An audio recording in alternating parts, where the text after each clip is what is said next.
then, well, and it does. So like it looks pretty good as far as that goes. The problem is that like a bunch of parents feel like there's like no photos. So like they're always leaning over the fence, like all the people who have fallen in.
That's exactly what happens with the two random boyfriends.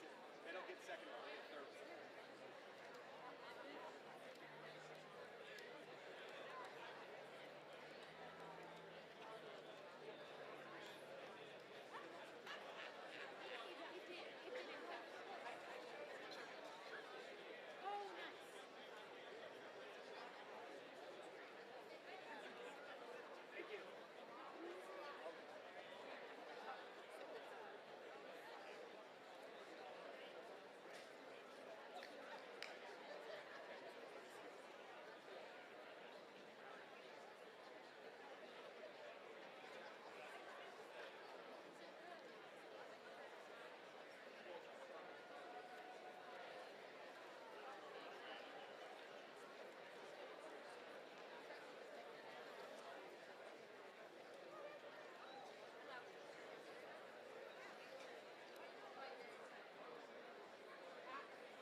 Congratulations to the class of 2026, and cheers to the parents, family members, and mentors who helped get them here today. Danielle and Jess here with Alumni Engagement. Congratulations on making it to graduation, and welcome to the Bates alumni community. We can't wait to see all our Bobcats out in the wilds. To stay connected and see what your classmates are up to, make sure to follow us on Instagram at Bates.alumni. Plus, whenever you run into a fellow Bobcat out in the world, tag us in a story so we can share. Congratulations! From all of us at the Student Center for Belonging in the Community, we wish you nothing but the best in the next step of your journey. Hey Bates College, class of 2026, congratulations on your big weekend and your coming graduation. Whether your adventures take you perhaps just down to the coast, I'm here at Bates Morse Mountain Conservation Area, the Causeway, the Salt Marsh. Perhaps your adventures after graduation will take you across the country or possibly around the world. I hope you think back to these 4 years and I hope you remember them fondly. I hope you come back and visit often. Let us know how you're doing. Be safe, have fun, and go Bobcats. Congratulations, class of 2026.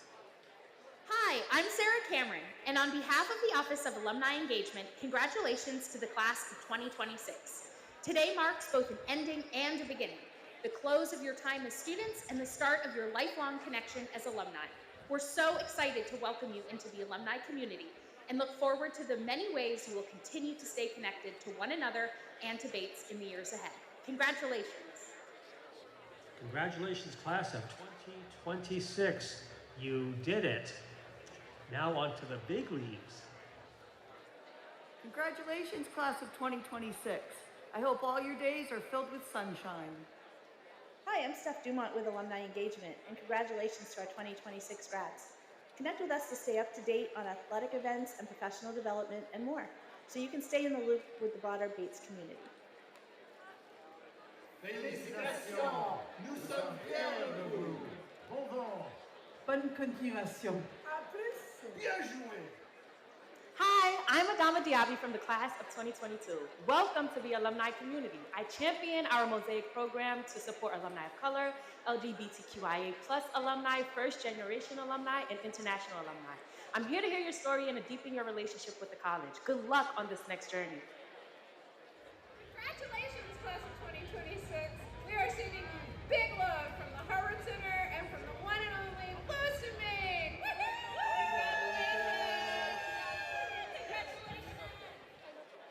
Congratulations, class of 2026. My name is Andrew Pelzar, and all of us in Alumni Engagement love celebrating our alumni. So whether you're marrying another Batesy or having a baby, let us know so we can send you something to help celebrate. Congratulations from all of us at the Museum of Art. It's been great working with the class of 26. We can't wait to see all the masterpieces you create with your lives. From all of us here at Counseling and Psychological Services, We're so proud of you. Congratulations. Congratulations. We'll miss you. We'll miss you. Congratulations, graduates of 2026. I'm Justin Fortier with Alumni Engagement, and we're so excited to welcome you to the alumni community. Stay in touch with us and let us know where you land. We want to invite you to connect with fellow Bobcats at local regional events. Congratulations. Hey, class of 2026. We at Purposeful Work are so happy for you on this important day, and we wish you all the best in your next adventures. Enjoy graduation. Don't forget that we're here for you, and congratulations! Congratulations.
But then I'm trying to avoid these bars as much as possible. I am getting bars in my car.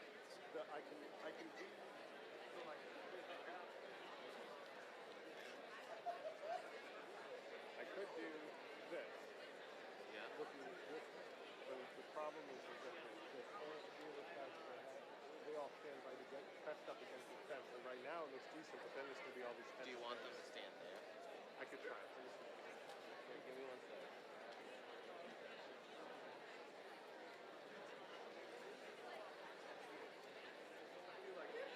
Wow! Last of the pack!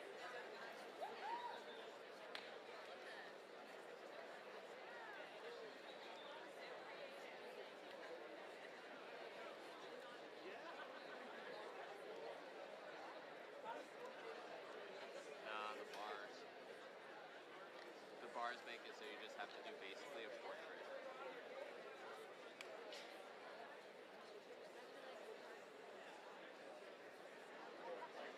Well, yeah, because they wouldn't want to.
Please be seated.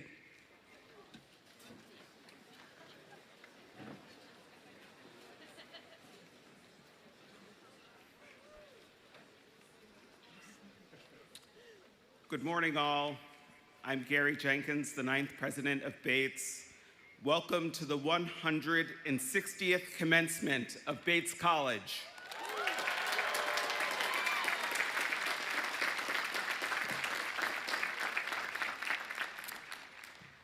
A special welcome to our parents, families, and friends.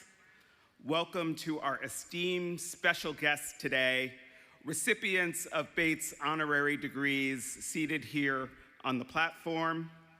I want to welcome several members of our Bates Board of Trustees with us today, including 2 members of our board leadership team, themselves both alumni and parents, past parents, Chair Greg Errett, class of '91, and parent of a member of the class of 2023, and Vice Chair Jean Wilson, class of 1981, and past parent of members of the classes of 2005 and 2013.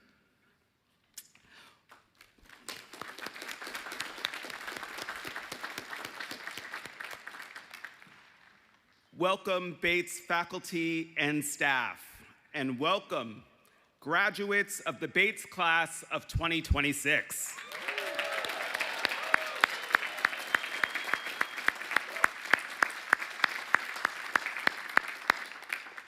Whether you are joining us in person on the historic quad or by live stream across the country and around the world, we are delighted to have you here with us on this joyous occasion. Before beginning our program, I'd like to invite you to join me in thanking the events and facilities staff and everyone who's worked so hard to prepare this event so beautifully.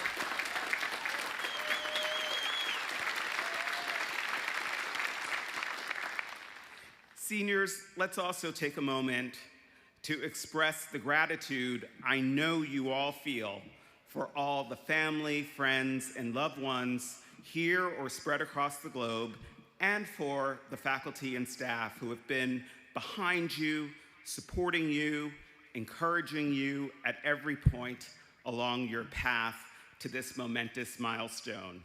I invite you to stand as you are able, turn around, show them your appreciation and thanks.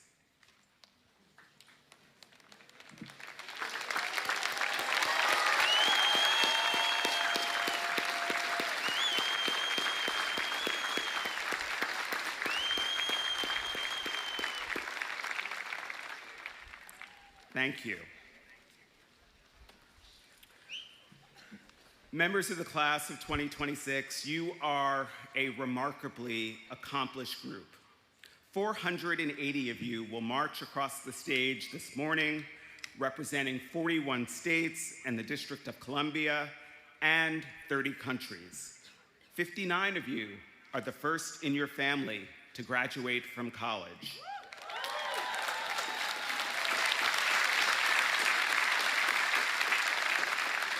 You have knit this campus and community together over the past 4 years through your engagement and leadership in residence life, as club presidents, as members of student government, as debaters, as team captains in athletics.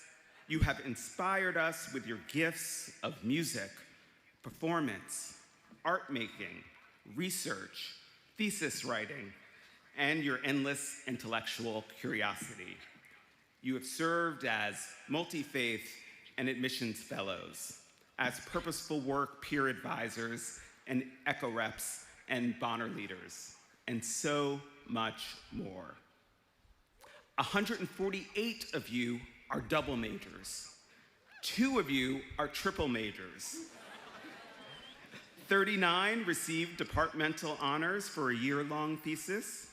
60% of you studied abroad.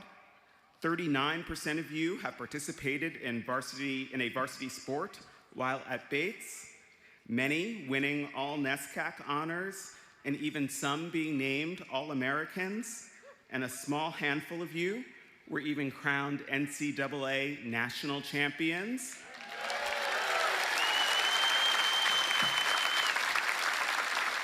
And just this weekend, national runner-up.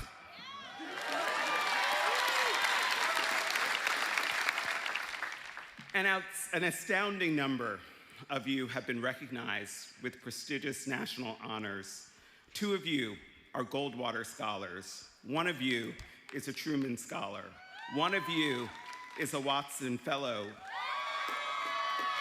And a whopping 15 of you are Fulbright Scholars.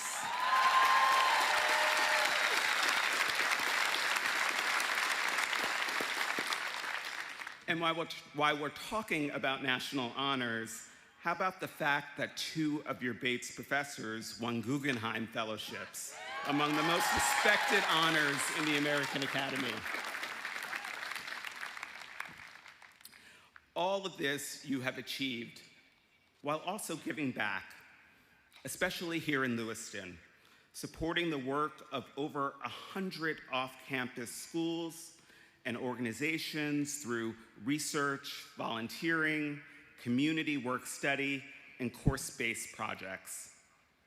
You are now off into the world. Some of you to continue your education in fields like law, medicine, national and international security, education, architecture, and engineering. You will study at the University of Chicago and the University of Pennsylvania, Harvard and Yale, Duke and Johns Hopkins, Brown and Georgetown, University of Cambridge and King's College London, and more.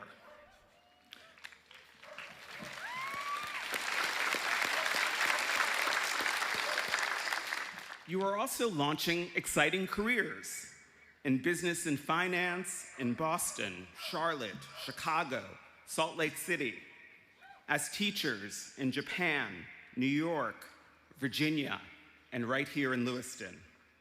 You'll be working in AI, on congressional campaigns, in medical and scientific research, in legal services, and in higher education administration.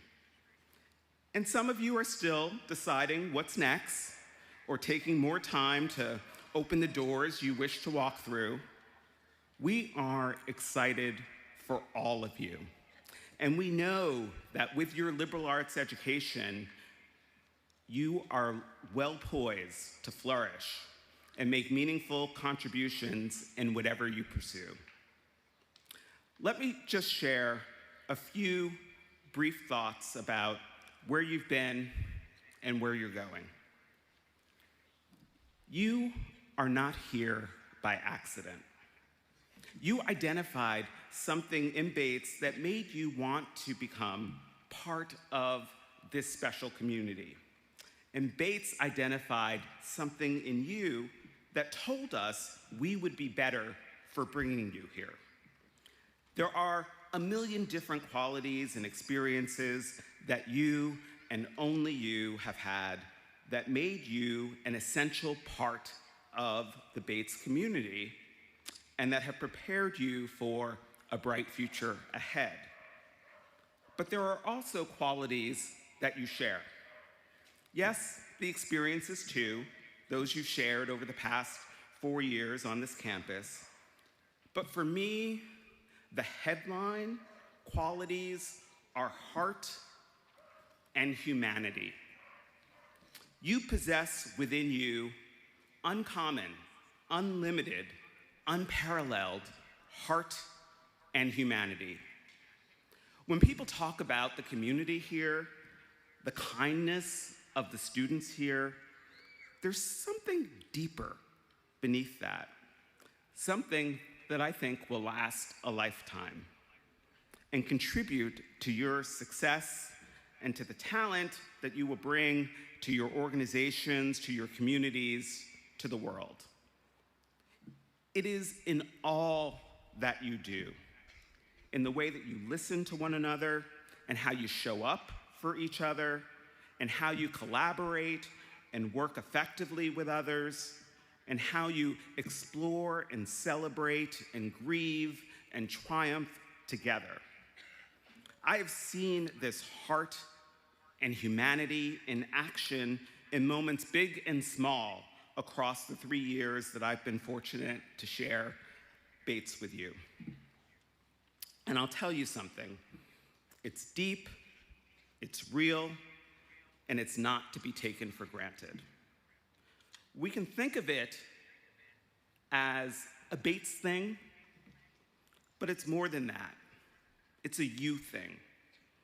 It's who you are, who you have become, what you will take with you.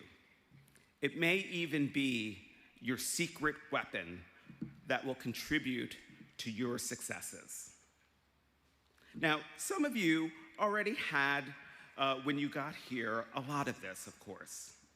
But I'm gonna give Bates some credit, maybe even a lot, in helping you further develop and sharpen your powers of heart and humanity during your time on our campus. Because I think these are things that we care about more intensely and value more highly and pay more attention to cultivating as a central part of the Bates education. One way I think about it is, yes, Bates people are kind, but it's not surfacey or a performatively kind. They are kind in a thoughtful way, considering the words and actions, thinking about how they affect others, moving through the world with an active intention to be good to those around them, to make things better. At Bates, you have learned to speak with heart, to speak from the heart, to match sentiment with reason, to support conviction with evidence. You've learned how to disagree without rancor and to listen when faced with an argument that may be informed by experiences or perspectives other than your own. You take people and their ideas seriously. This matters. This is heart and humanity at work. And to do it well is a superpower. Now, I already mentioned some of the spheres to which you will begin applying your Bates-honed powers of heart and humanity, but whatever your next chapter might look like, you can be confident in the knowledge that your time here has prepared you uniquely well for what lies ahead. In fact, these powers and sensibilities will enrich not just the next chapter, but actually all the chapters ahead. And it will ultimately make the book of your life a truly remarkable one. We see the proof all around us in Bates alumni who bring heart and humanity to their work in expanding knowledge and research, shaping organizations and enterprises with wisdom and resolve, improving the human experience, fighting for justice, protecting the natural world we all share. And as our society continues reaching and then surpassing new technological frontiers, we see the best emerging from those who, like many of you, engage with new technologies with reason, with exploration, with seriousness, with heart. After all, it's not a matter of either or, right? The tech or the heart and humanity. It's both. And those who have the ability and the humanity, powerful minds and powerful hearts, are what the world needs. It's also what employers need too, so that may come in handy. But if you don't believe me, Apple founder Steve Jobs said in 2011 at the launch of the iPad 2, technology alone is not enough.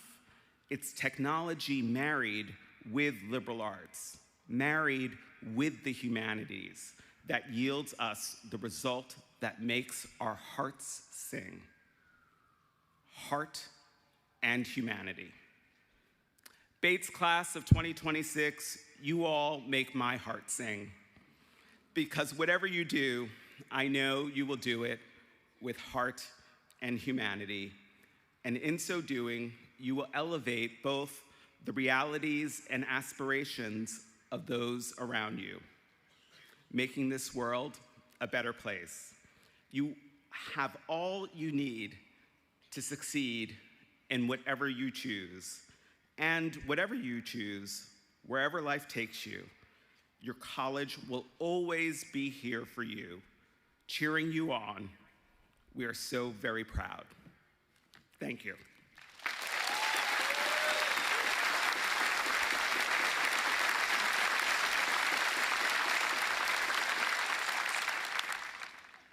Now it is my pleasure to introduce the senior speaker from the class of 2026, Sebonele Lukele, a biochemistry major from Eswatini.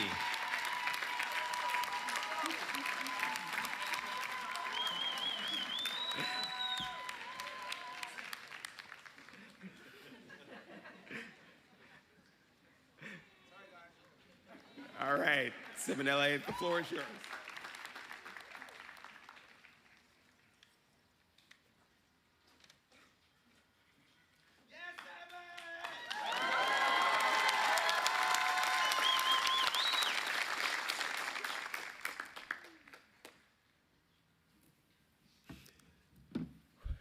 Wow, I must say thank you so much for the love, and the feeling is quite mutual, guys. Thank you. And thank you so much, President Gary Jenkins, for the wonderful introduction. I also want to take this opportunity to honor our members of the Board of Trustees, our faculty and staff members, our special guests, families and friends, and most importantly, the class of 2026. Come on, let's go!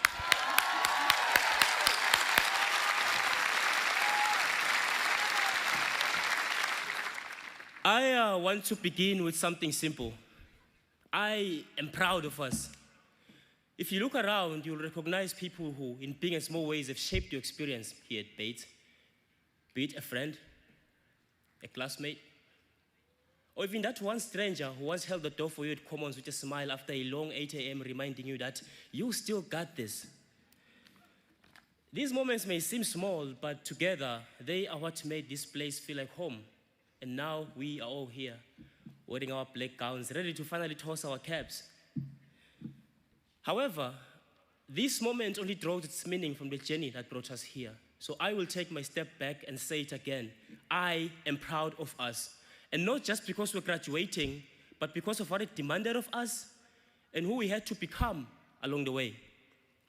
See, choosing Bates for me was never just about choosing a college. It was choosing a particular kind of education, one that challenges not only how we think, but also the very core of who we are. It is an education rooted in engaging with one of the most complex realities of our world: difference. See, I personally find this funny, but when I first applied to Bates, I read the mission statement with a goal that is familiar to a lot of us here, which was to, reference it in my application essay in order to suddenly sound more convincing to the admissions committee. We all know how that goes, right? However, something shifted when I actually slowed down and read it. And this specific line stood out for me. With order and devotion, we engage the transformative power of our differences, cultivating intellectual discovery and informed civic action. As an international student and a person of color preparing to move thousands of miles away from home, those words felt more than just empty rhetoric. They felt like a promise that I would find not only an education here at Bates, but also a community, a sense of belonging, a place to feel at home. And when I finally arrived on campus, I witnessed this promise come to life. I still remember it, actually. It was Wednesday, August 31st, 2022. Moving day was vibrant and full of energy. Families arriving and nearly saying their goodbyes. Students meeting one another for the first time. And there was this shared sense that something important was beginning. See, some of us arrived here with strong support systems, while others, like myself, arrived alone, navigating both excitement and uncertainty. But somehow, in being together, we found our footing. And then came the introductions. My name is Sebenele and I am from Eswatini. Where are you from? See, I asked this question countless times and the answers were always different. Different countries, different backgrounds, different identities. But when I asked another question, why did you choose Bates? The answer was almost always the same: community. And that stood out to me. How does a place filled with so much difference become a community? Over time, I have realized that just being surrounded by these differences does not automatically create a community. Diversity is easy to celebrate. It is something we highlight and take pride in as individuals. But coexistence, the act of meaningfully living alongside difference, see, that is much harder. It requires effort, patience, and a willingness to be uncomfortable. There were moments here at Bates where I didn't fully understand the people around me. Sometimes it was language or cultural differences, and other times it was deeper. Difference in perspectives, values, and lived experiences. And in those moments, I had a choice, either to retreat into what felt familiar or to remain present and try to understand. And I know I was not alone in that, because being a Bobcat means constantly navigating these differences, not just in nationality, but in race, background, identity, belief. See, the list goes on. What Bates has taught us is that coexistence is not about avoiding these differences, but about making a space for them, to allow them to transform our fear into curiosity and eventually action. And this specifically has made me realize that the liberal arts education at Bates goes beyond just the classroom. It is not only about what we learn, but also about how we learn to exist with one another. It teaches us to approach difference with curiosity instead of fear, and to see it not as a barrier, but as an opportunity to grow. And that matters a lot, class of 26, because the world we're entering is not simple. It is increasingly diverse, but also deeply divided. Too often, difference is treated as something that separates us rather than something that can bring us together. But what Bates has given us is the ability to choose differently, to stay in conversations that are uncomfortable, to listen when it would be easier not to, and to see others not as strangers, but as part of a shared human experience. As we move forward, the question is not just what we have learned, but what we will carry with us.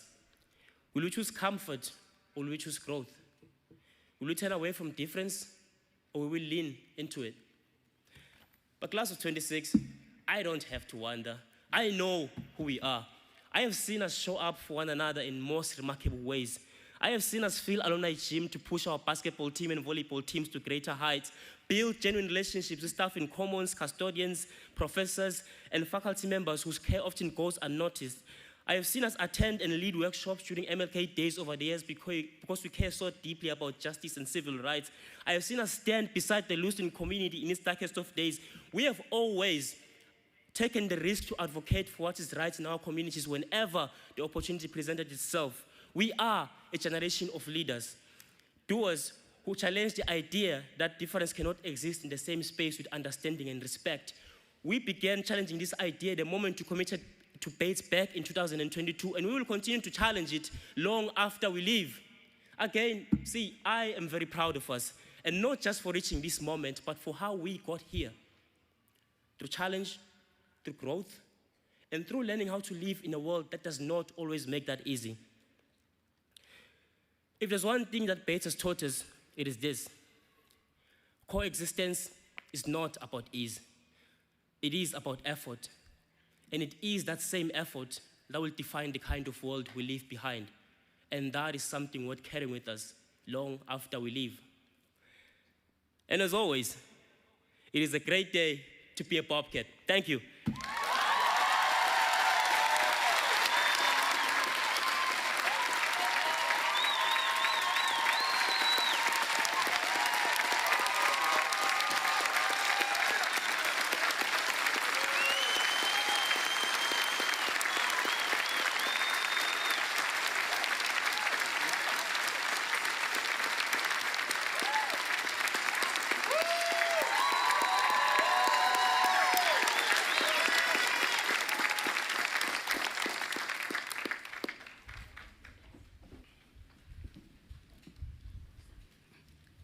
Sebe, I'll give you your phone later. I think you forgot it.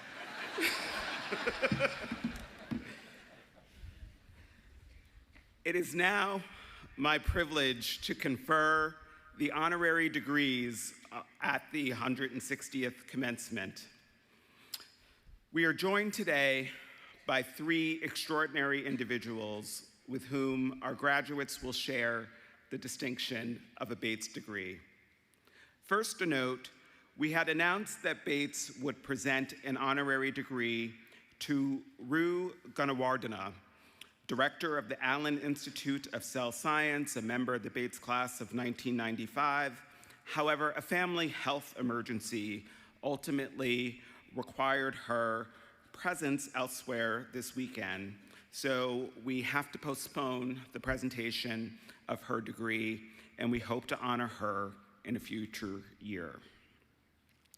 But we do have our three remaining recipients with us, and I am so pleased to give those awards alongside our wonderful Vice President for Academic Affairs and Dean of the Faculty, Joanne Roberts. Please join me.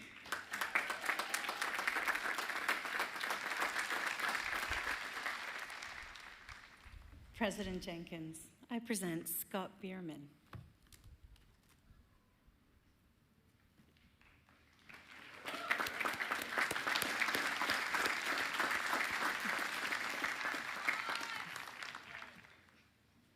For nearly a century, a car approaching Northfield, Minnesota on Highway 19 would come upon a sign announcing it is the home of cows, colleges, and contentment. While we cannot speak to the cows part of the equation, it does seem that our guest today has long done the math on colleges and contentment and found in their combination a rich and meaningful life. He is a distinguished and widely respected teacher, a scholar, and an academic leader who has served 3 liberal arts colleges with unparalleled vision, dedication, and grace. After earning his PhD in economics at the University of Virginia, he spent 27 years at Carleton College, one of the 2 Northfield colleges referenced in Cow's Colleges and Contentment, serving as professor of economics, Ada M. Harris Chair of Teaching Social Science, and Dean of the College.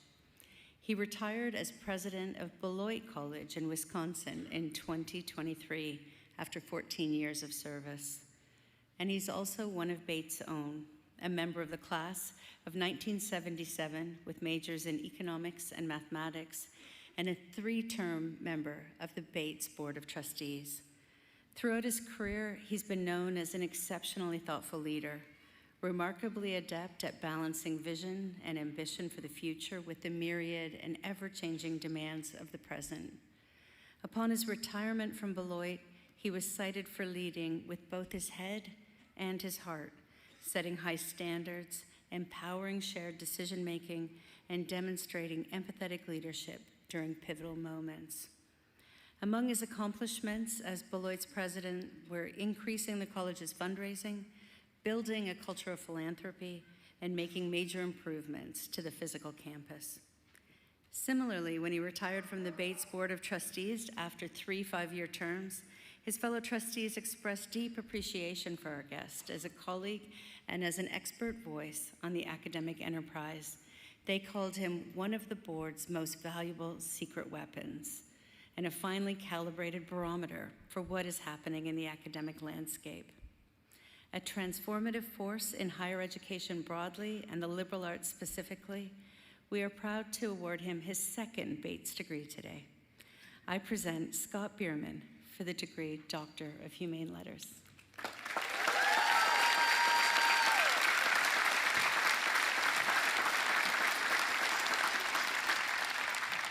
Scott Bierman, while we grant that other outstanding liberal arts colleges have a legitimate claim on you, we are proud to have known you first and longest of them all. You are a teacher, scholar, and leader of the First Order.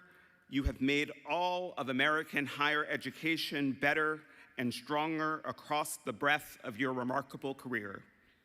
Therefore, by the authority vested in me, I confer on you your 2nd Bates degree, the degree Doctor of Humane Letters, honoris causa, with all the rights, privileges, and responsibilities thereunto appertaining.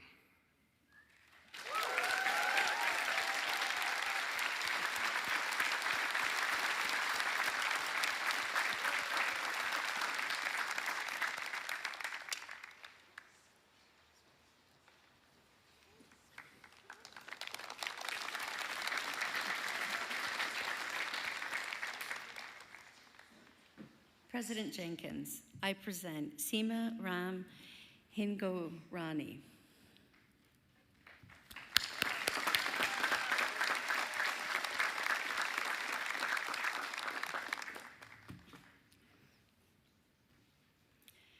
We've all heard it said that money makes the world go round, but who decide what money goes where, moving the world in one direction instead of another? In 2014, our next honorand wrote an op-ed for Bloomberg that identified one answer to this question. Too few women, and especially too few women of color, were working in asset management. There was a need, she argued, for diversification of the field, for bringing deeper and broader perspective to how the money and the world moves. The response to this op-ed was overwhelming. Our guest, who is a managing director, senior client advisor, and member of the operating committee at Morgan Stanley Investment Management, says she heard from business leaders, college professors, and high school teachers all over the world, all of whom supported her call for change and wanted to help. She realized that she'd connected with an eager audience, and that what she had was more than an op-ed, it was an opportunity for action. The following year, she founded the nonprofit Girls Who Invest, with the goal of building a pipeline of talented women and giving them education, experience, and community to launch successful careers as leaders in the world of asset management. To date, more than 4,000 students have participated in intensive training programs that combine academic instruction with real-world experience. They've come from more than 200 colleges and universities across the United States and represent more than 100 areas of study. 75% of summer intensive program alumni have remained in the finance industry. The importance and impact of our guest's work has been recognized throughout her industry and around the world. She's been honored by Barron's as one of the 100 most influential women in U.S. finance, and by Forbes as one of its 50 over 50 in investment. She's received the Icon Award from Pensions and Investments and the insignia of Chevalier de la Légion d'Honneur by France, the country's highest civil and military award. And we are delighted to note she's helped expand opportunities for several Bates students, including at least one in today's graduating class. I present Seema Ran Hingorani for the degree Doctor of Humane Letters.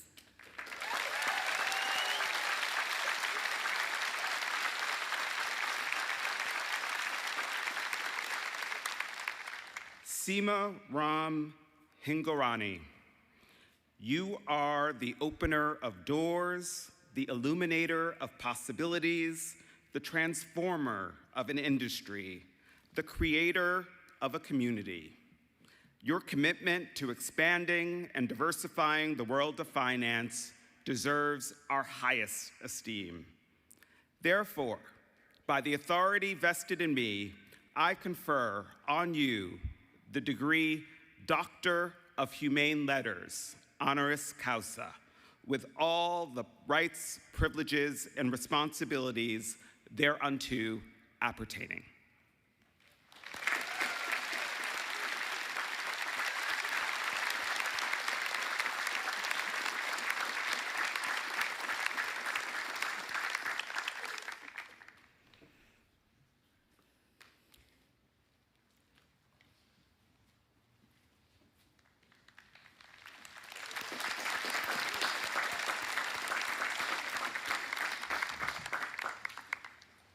President Jenkins, I present Deborah Elizabeth Harkness.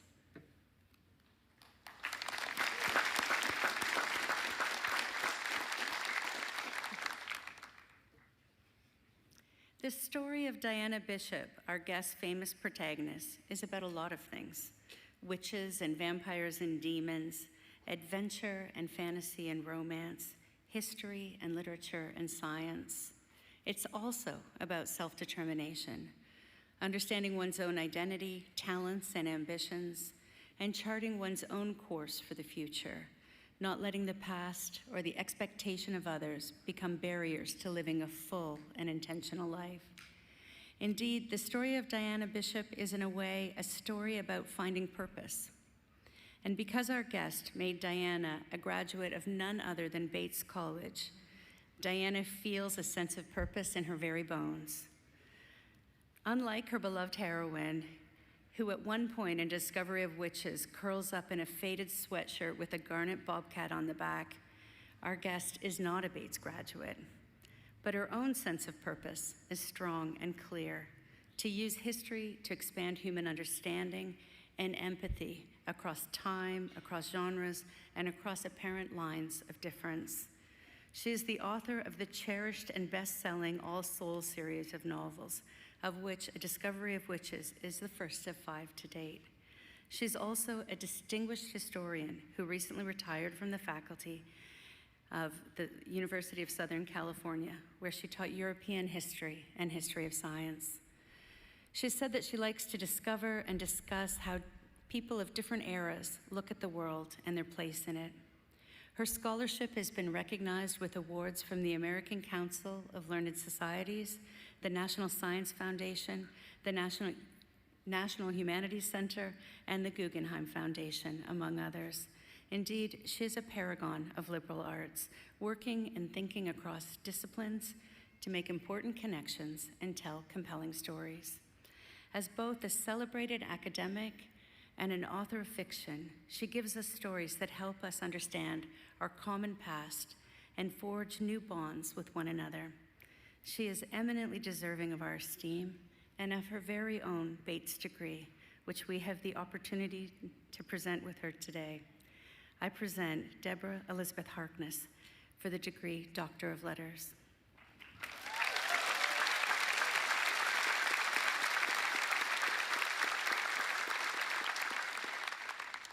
Deborah Elizabeth Harkness, you once said that fiction is a laboratory for empathy, that it can provoke us as readers into feeling curiosity rather than judgment about those whose ways of being are different from our own. Your work, both your novels and your scholarship, is a model for engaged and empathetic exploration and understanding. Therefore, by the authority vested in me, I confer on you the degree of Doctor of Letters honoris causa, with all the rights, privileges, and responsibilities thereunto appertaining.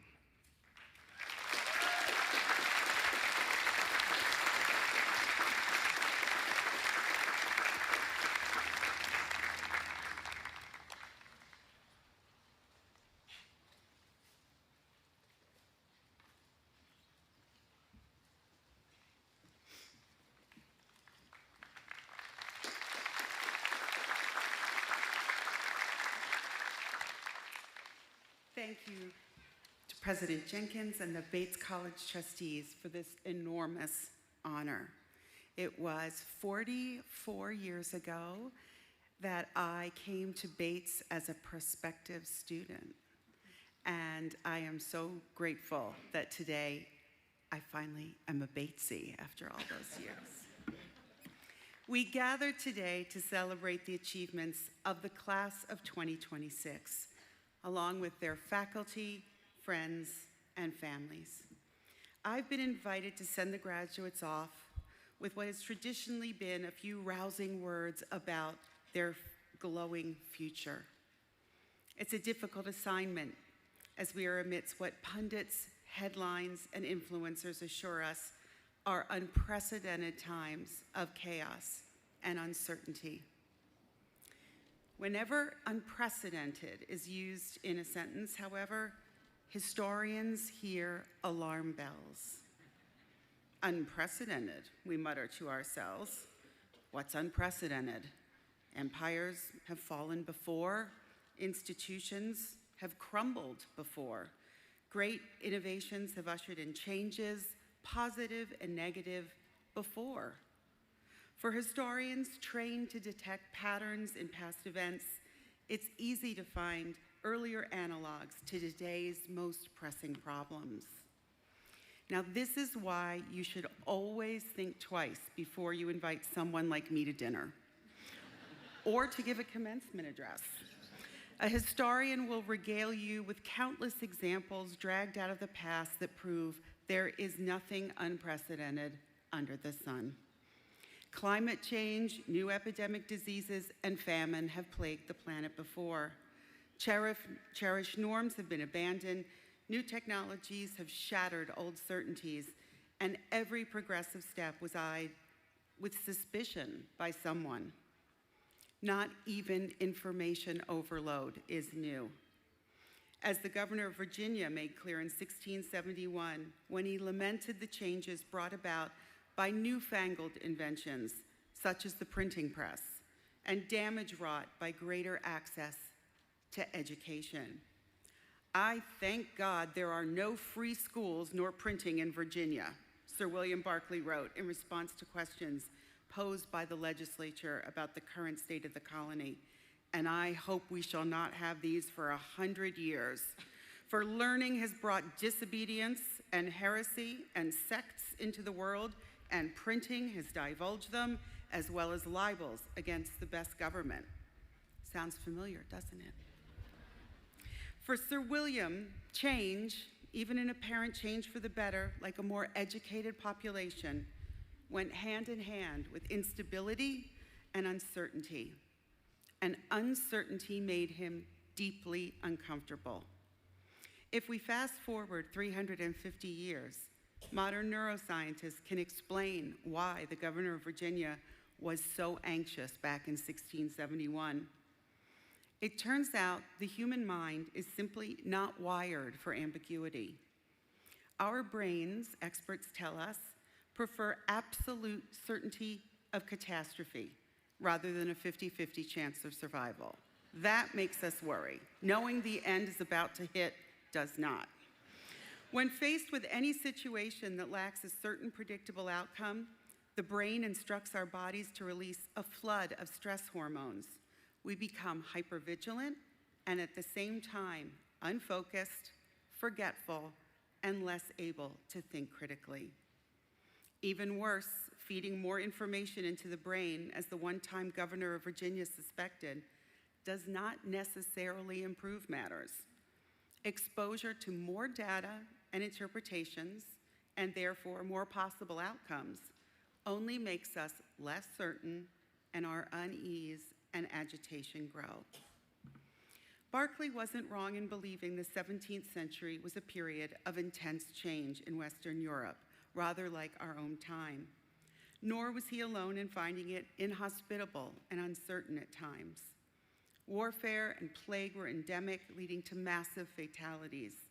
The climate change known as the Little Ice Age reduced the amount of arable land, leading to famine and poverty. The once mighty Catholic Church was opposed by an increasingly pluralistic religious landscape. Fire tore through the great city of London, destroying much of the medieval city. On the continent, maps were drawn and redrawn as fiercely contested battle lines changed national boundaries. And in intellectual circles, equally vicious arguments erupted over threats to the long-established Aristotelian worldview that European scientists, philosophers, and theologians inherited from the Greeks and Romans, and which remained the bedrock of the university's liberal arts curriculum. We know that Berkeley confronted this heightened atmosphere of uncertainty by resisting it. But there was another strategy, and it's a strategy the class of 2026 knows well: relentless curiosity. In 1671, the same year the governor of Virginia decried the printing press and public education, a man in his 20s, your age, named Isaac Newton, was installed a member of a new club in London that had been established to investigate the mysteries of nature. It was called the Royal Society. You may not have heard of William Berkeley before this morning, but you've no doubt heard of Isaac Newton, his legendary apple, and his efforts to translate the operations of nature into natural laws that could be expressed mathematically. What you might not know is that Isaac Newton, father of modern science, was also a liberal arts student and an alchemist. Most of you have tripped across an alchemist or two in your reading, most notably the once obscure but no longer obscure medieval French alchemist Nicolas Flamel, who searched for the Philosopher's Stone, transmuted into the Sorcerer's Stone for American audiences who might be put off by the mention of philosophy, sorry to the philosophy department, was crucial to a series of children's books you might have read. You might be tempted to dismiss alchemy as an exercise in futility and regard its practitioners as figures of ridicule confined to fantasy. But Isaac Newton was as devoted to the pursuit of the Philosopher's Stone as Flamel, believing that the elusive end result of alchemy would serve as a universal medicine that could relieve the world of its ills and its uncertainties forever. It's impossible to come up with a single definition of alchemy. It's a bit easier to say what it was not. Alchemy was not simply concerned with transforming lead into gold, though such a change may have been a sign of alchemical progress in the lab. Nor was alchemy reliant on what Professor Snape scathingly described as wand-waving and silly incantations, although many alchemists, including Newton, did pray for divine assistance before settling into their work. What drew Newton and his companions towards alchemy was first and foremost a desire to understand the chaotic diversity of the natural world and the mysterious universal processes of birth, growth, and decay that they witness every day. Using techniques we now associate with chemistry, such as distillation and condensation, alchemists attempted to replicate these processes in the laboratory so they could slow down and speed up the chaos to better observe nature at work and perhaps even gain insight into the primordial soup that provided the first matter for creation itself. Working without any standards of material purity and unable to precisely control variables such as heat, alchemists found replication, be it of natural processes or a colleague's experiment, difficult to the point of impossibility. Instead of resisting the uncertainties of his laboratory or throwing his hands up in frustration like Berkeley, Newton persisted with his alchemical questions, and they permeated every aspect of his thought, including his laws of motion and gravity. Alchemy was so integral to Newton's efforts to understand the operations of nature that after he became a Cambridge professor of mathematics at the age of 26, he reserved 6 weeks each spring and fall to do nothing but toil away over his alembics and crucibles, filling page after page with notes on his alchemical reading, his procedures, his hypotheses, and his experimental findings. Newton saw what he called the great work of alchemy as the job of his lifetime. So if Newton was standing before us now instead of me, apple in one hand and alembic in the other, what advice would he give the class of 2026 as they embark on the great work of their own lives? What would an alchemist and liberal arts student like Newton say to you in this time of great uncertainty? First, you must start the great work with what is, not what once was or what might one day be. Every alchemist, from Nicholas Flamel to Isaac Newton, began thinking they weren't worthy and they weren't ready to face the uncertainties before them. Each one had to begin from a unique perspective with different tools and materials at their disposal. But alchemists believed that diversity was essential to creativity, as was uncertainty. No one was sure exactly what they might need to succeed in making the Philosopher's Stone.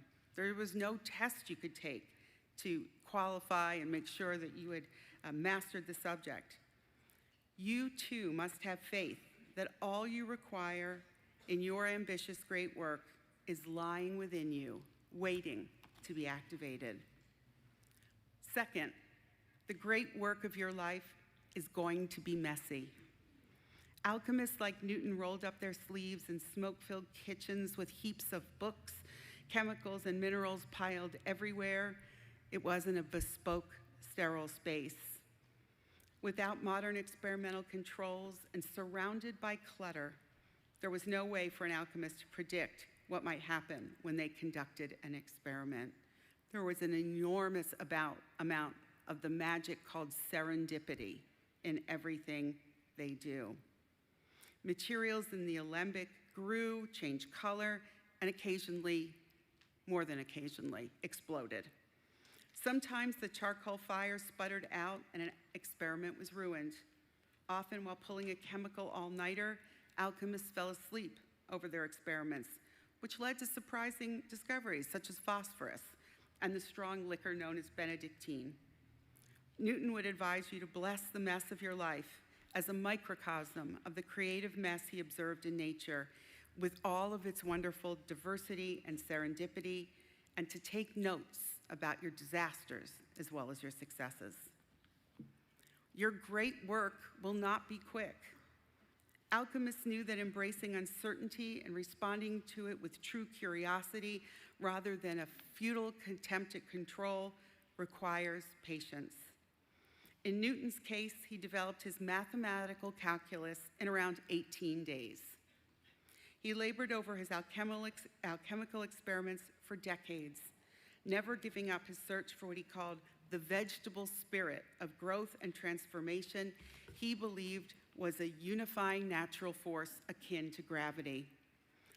The only thing Newton regularly resisted was rushing to a conclusion or reaching for a hypothesis before he was ready.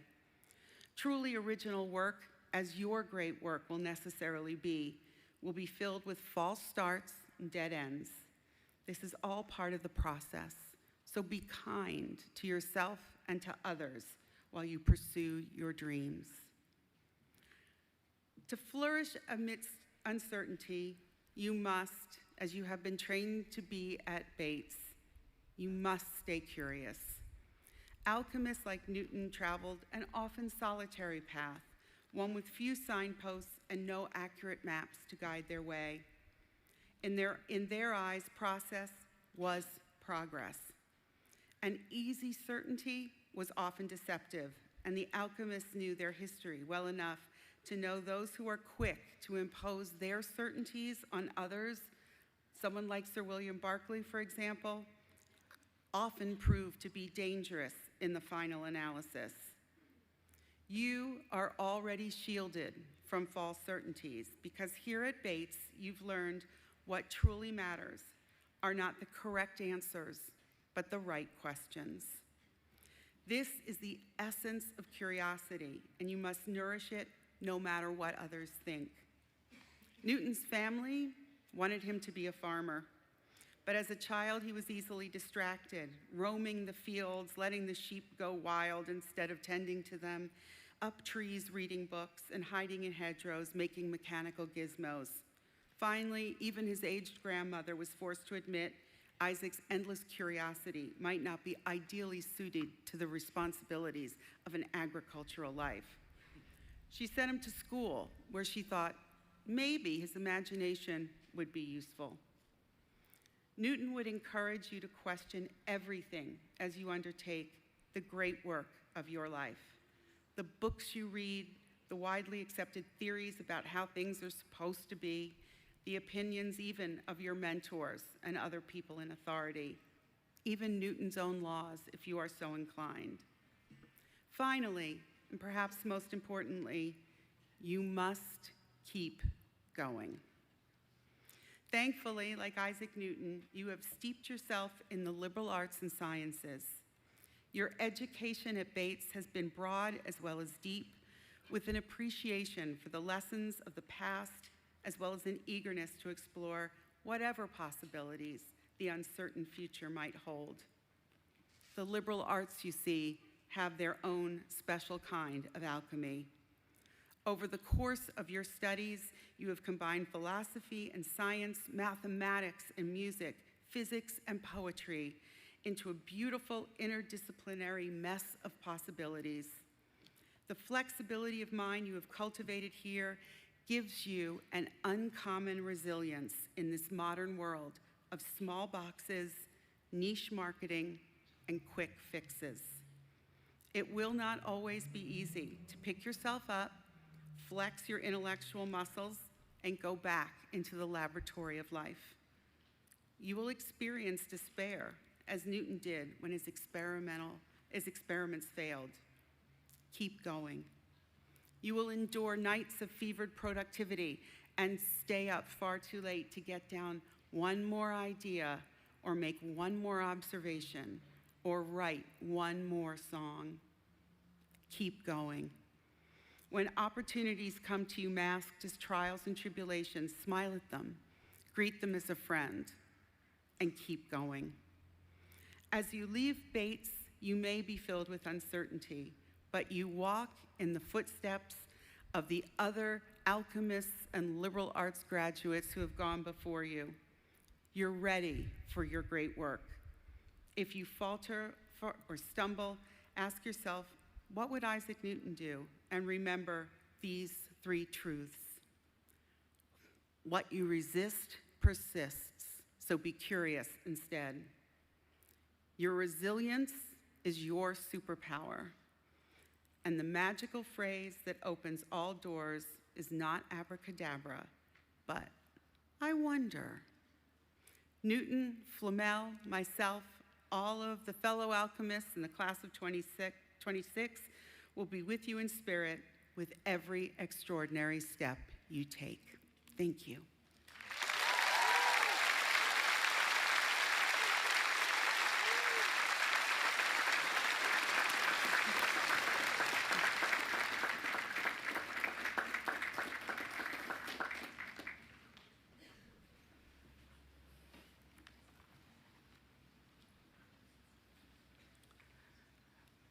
The baccalaureate degrees for the class of 2026 will now be conferred.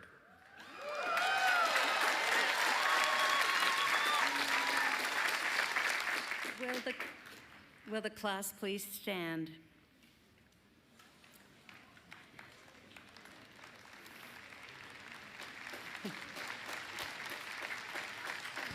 President Jenkins, I have the honor to present those candidates before you and those others whose names appear on the program. They have been recommended by the faculty as having completed all appropriate academic requirements for the degree Bachelor of Arts or Bachelor of Science, and they present themselves to you for the confirmation of their degrees. By the authority vested in me, I hereby confer on you the degree Bachelor of Arts or Bachelor of Science with all the rights, privileges, and responsibilities thereunto appertaining. Congratulations.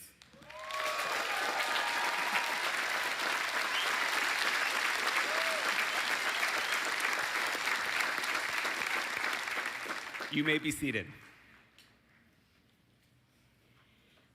I will read the names in alphabetical order. Will the members of the class of 2026 please come forward to receive their diplomas?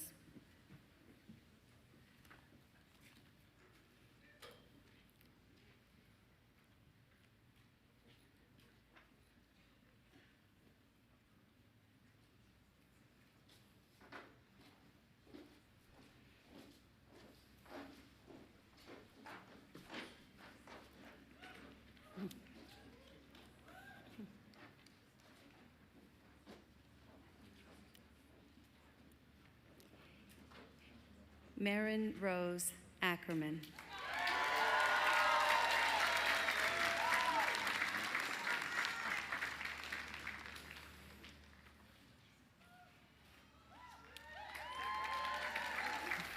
Danielle Marie Adams.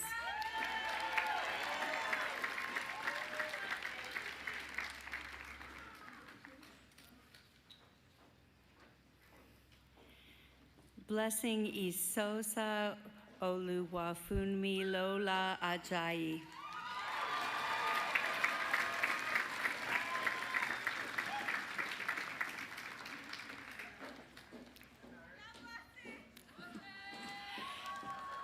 Tomas Alberola.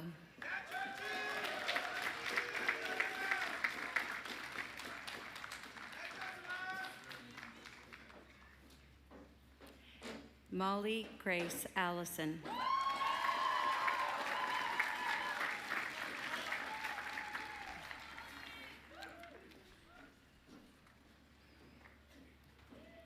Robert Alexander Amundsen.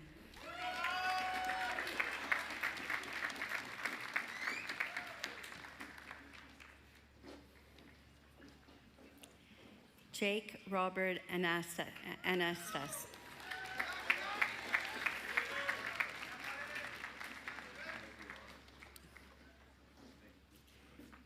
Charles Lee Anderson.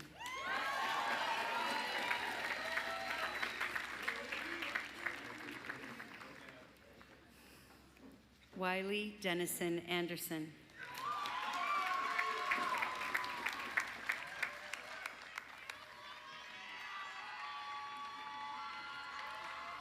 Nicholas Gordon Annenberg.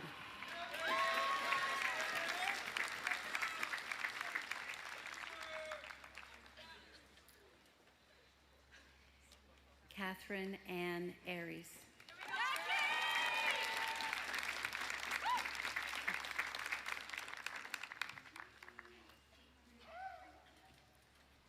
Maya Sophia Arnold Hazard.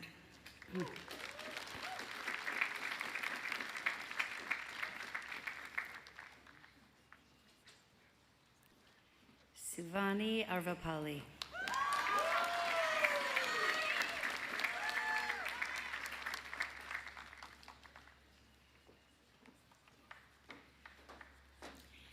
Elizabeth Haveo Kekua Asada.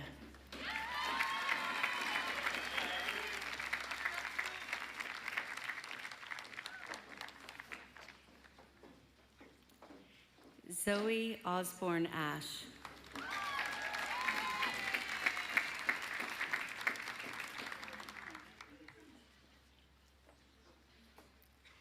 Syed Shahir Asin.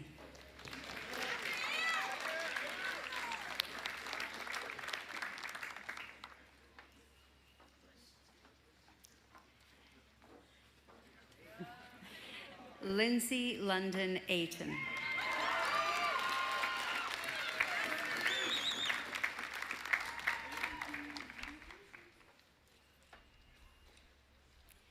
Allison Juliet Baker.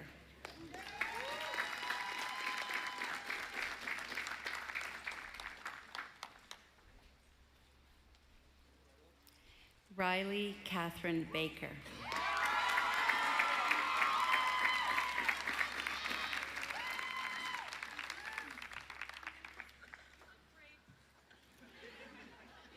Luca Banya Vax.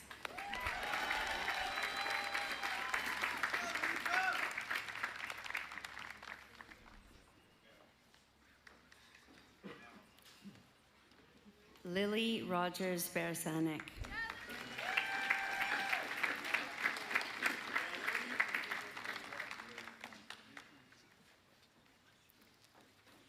Lucy Lisa Batras Rodriguez.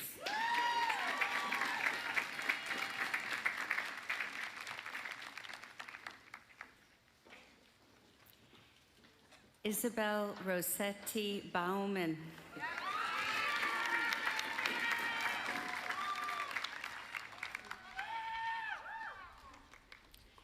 Matea Grace Baumgartner.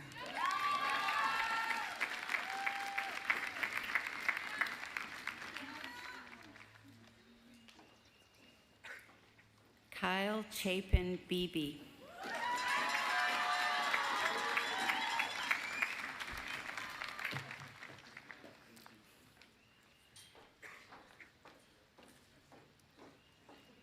Leah Rose Belber.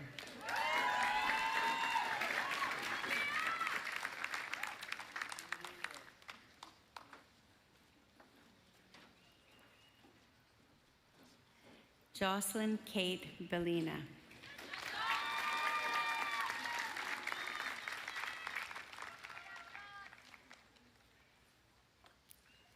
Liza Lee Bell.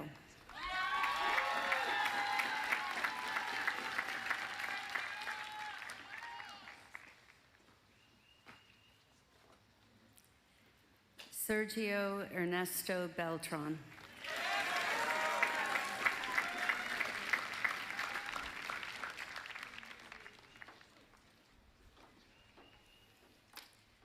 Parker Huen Benningfield.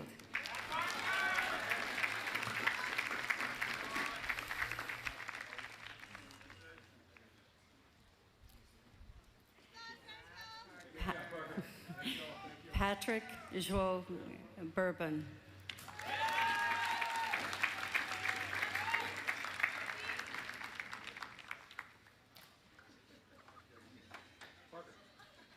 Catherine Rita Berg.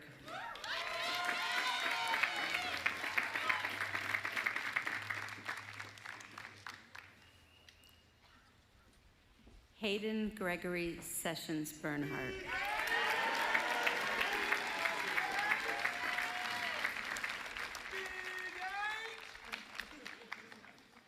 Sydney Schwartz Bernstein.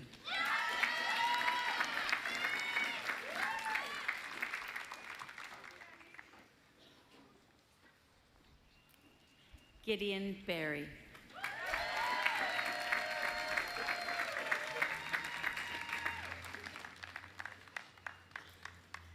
Paige Lucille Billage.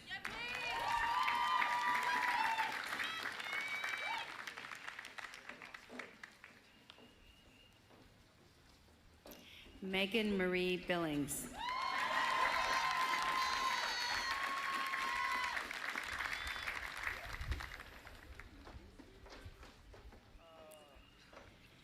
Sienna Rose McDonald Bird.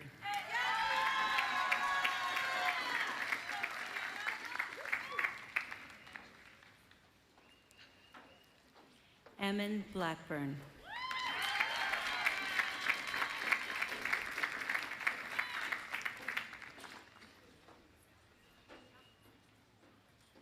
Hadley Barbara Blodgett.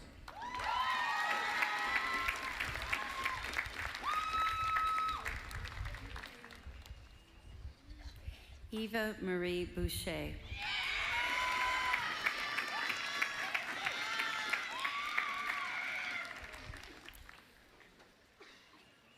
Evan Daniel Boxer Cook.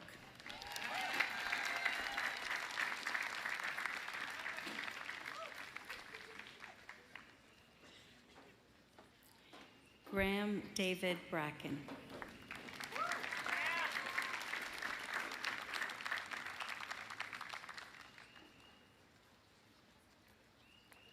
Shane Patrick Broughton.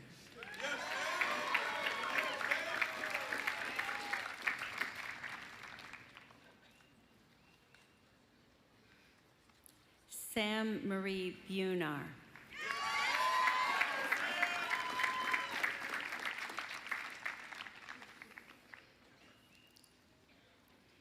Emma Suzanne Burke.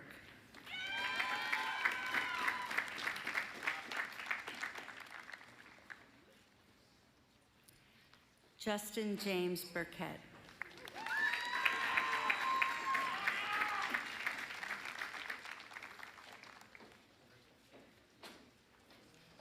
Kayla Ellen Burnham.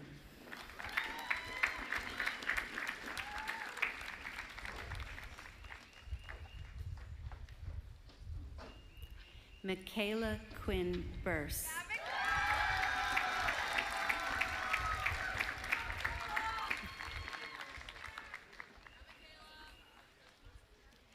William Henry Butler.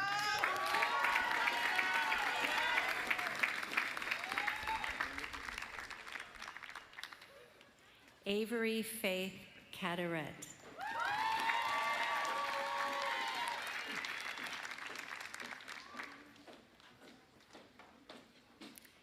John Rocco Campana.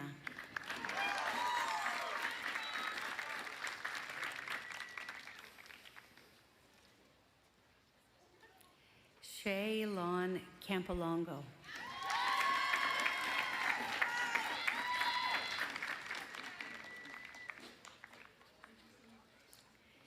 Sam Elliott Kaplan.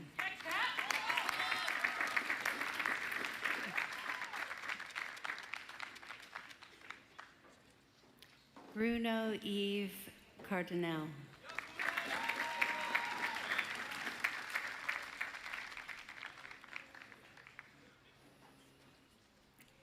John Paul Carrier.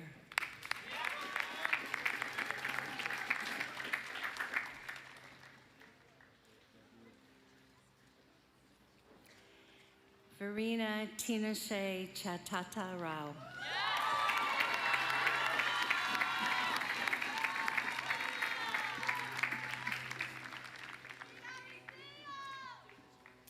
Chester Chen.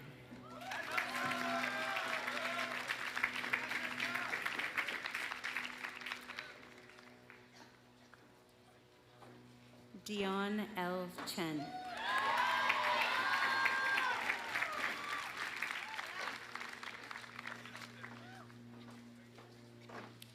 Karen Chen.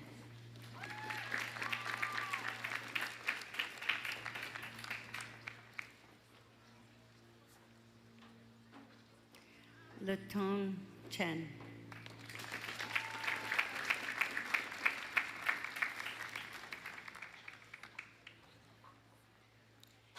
Laith Chik Ruhu.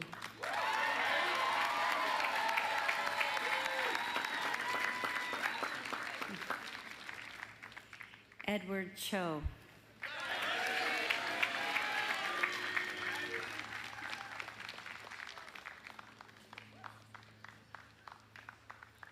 Carly Rose Civarelli.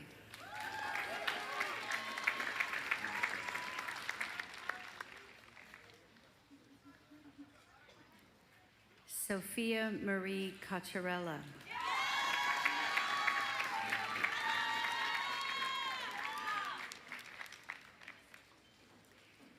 Lauren Elise Cockrell.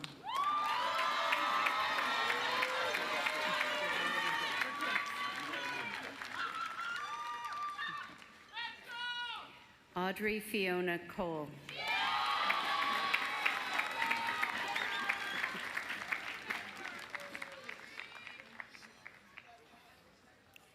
Jackson Riley Collins.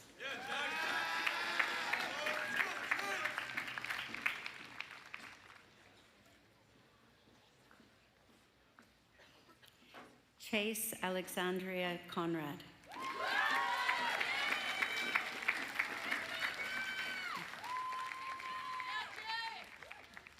Jacqueline Marie Karachi.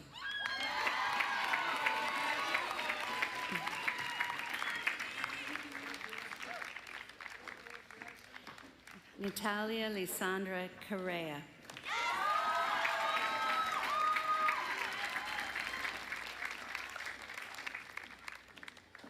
Gonga Amadeo Mira Corsero.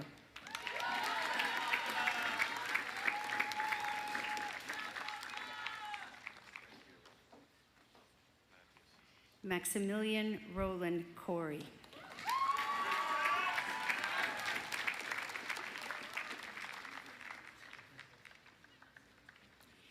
Evan Mateo Cox.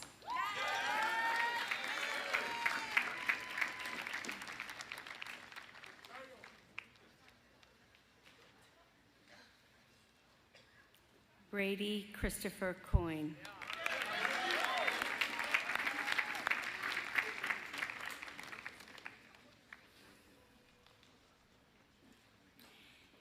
Elliot Avery Kravitz.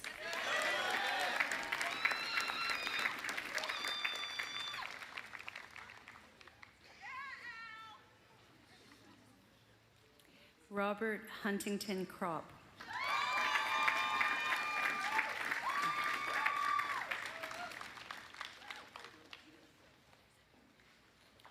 Aidan Michael Cunningham.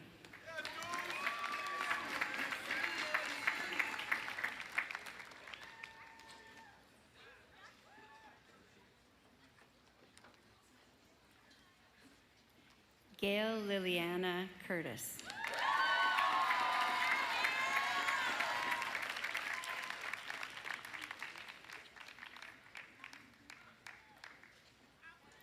Felix Sharef Herr Danishman.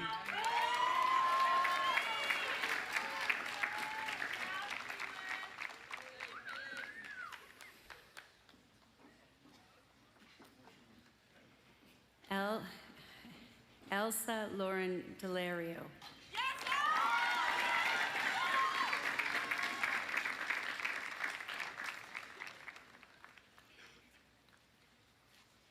Emma Rose Davidson.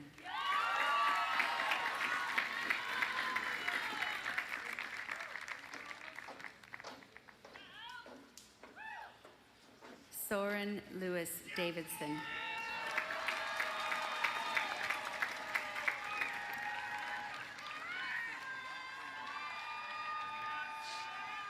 Abigail Lee Davis.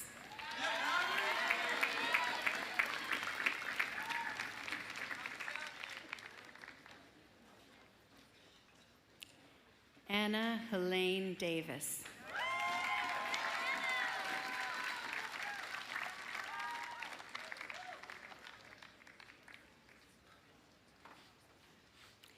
Gemma Jolie DeCarolis.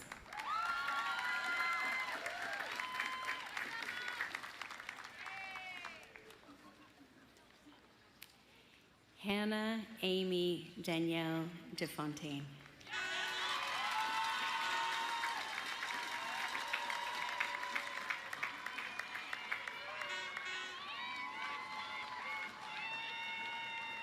Cesar Andres Delira.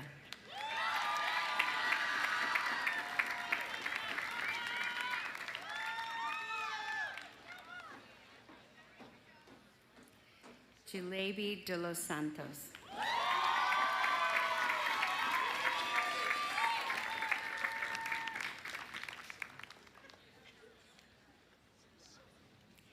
Luke Vincent Desmaisons.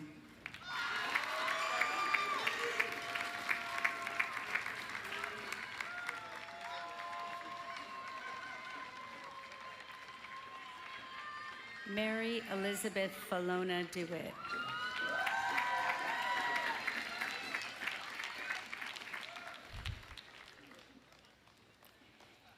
Damian Christopher DiGiovanni.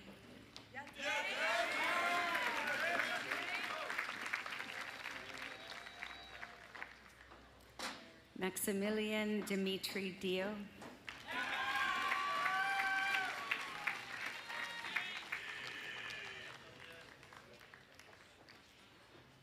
Eileen Ivy Dockery.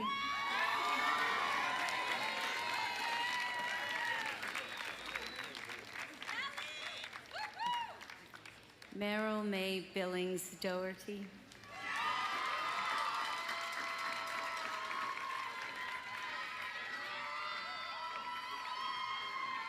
Megan Donahue.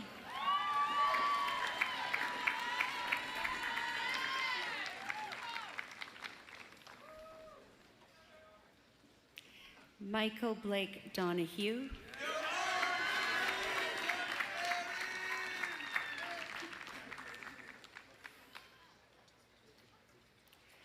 Brody Keene Donker. Olivia Trufant Durian.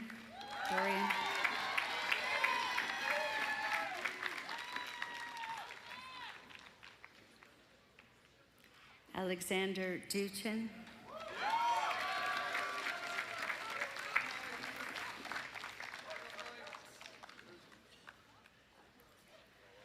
Colin Thomas Eaton.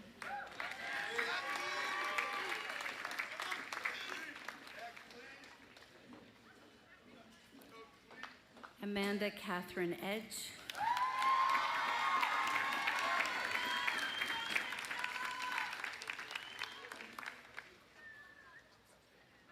Henry McCook Ehrlich.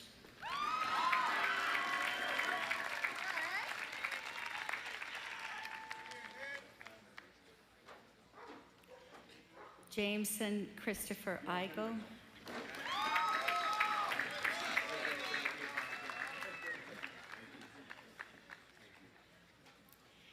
Peace Kamsio Chukwu Ekachukwu.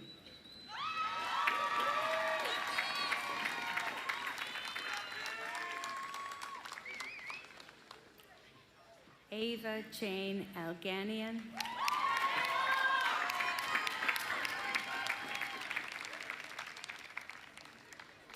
Yuka Enk Orhil.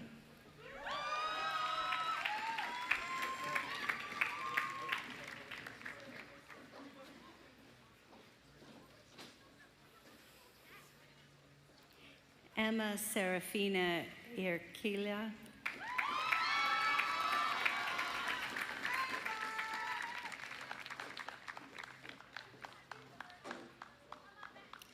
Audrey Elizabeth Estevas.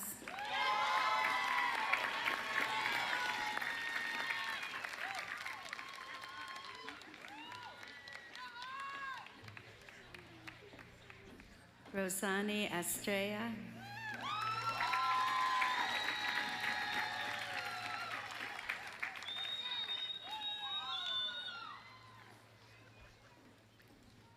Amy Takahashi Evans.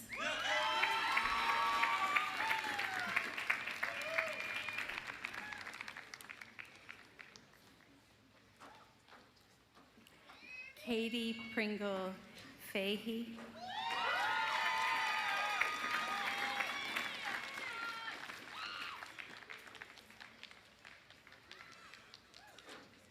Olivia Page Fosera.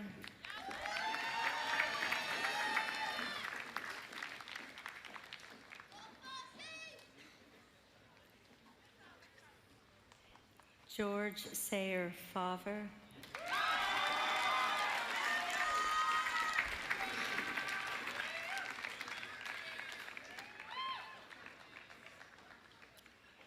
Estelle Mira Feinberg.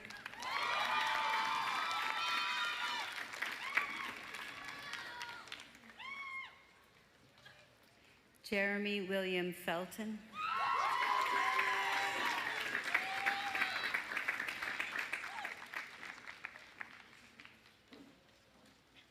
Gianna Antonetta Ferrara.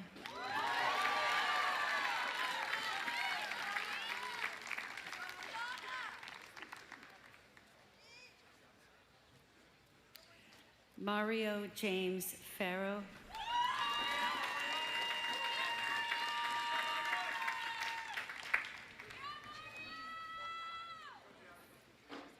Kaylee Nicole Flaherty.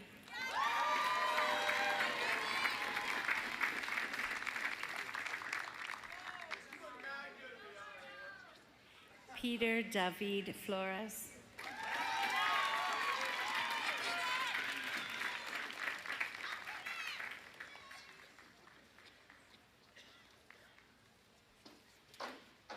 Sawyer Flowerdew.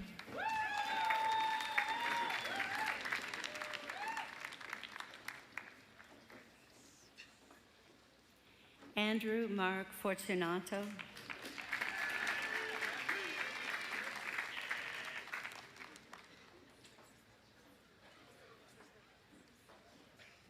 Lane Thomas Fouché.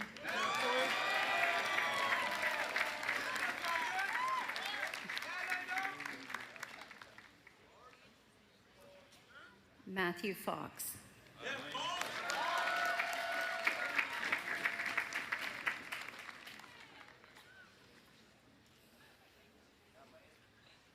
Quinn Elias Xavier Frank.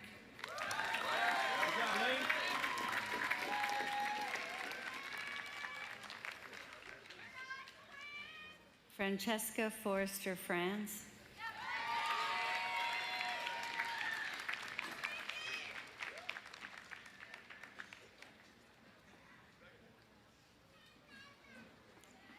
Luca Joseph Franzino.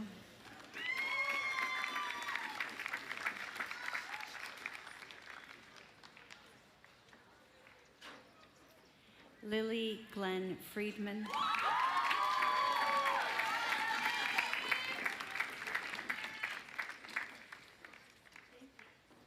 Samantha Lauren Freeman.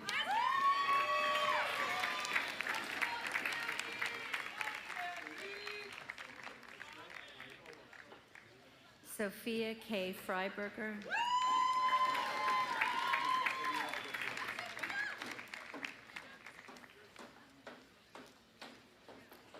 Carly Elizabeth Freund.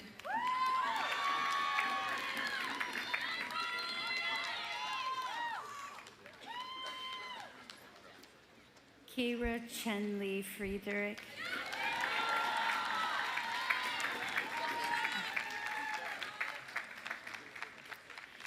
Lindley Isabel Northrop Friedman.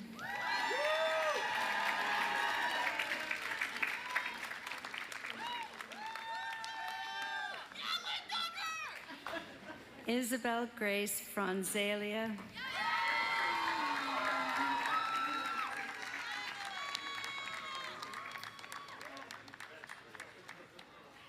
Reuven William Fry.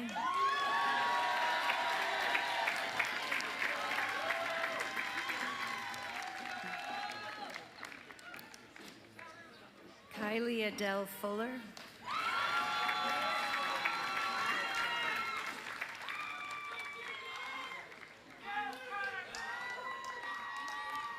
Shira Hannah Futornik.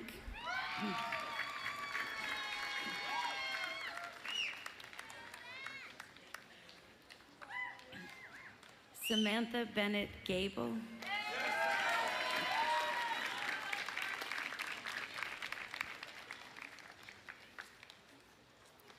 Elizabeth Gallegos Rodriguez.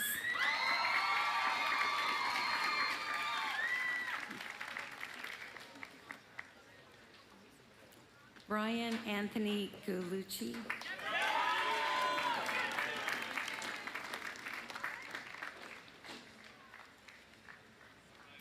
Owen Connor Gamble.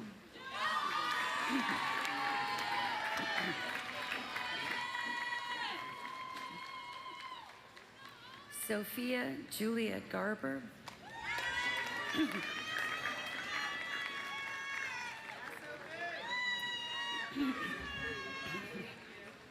Jacobo Garces Ramirez.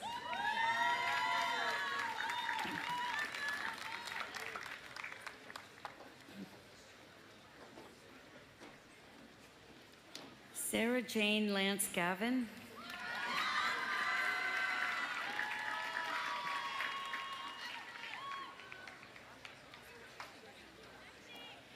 Aiden Nathaniel Gideon Hope.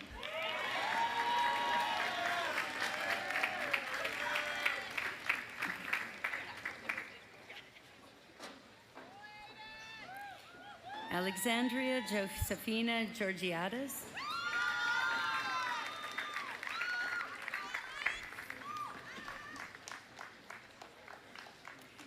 Connor James Garrity.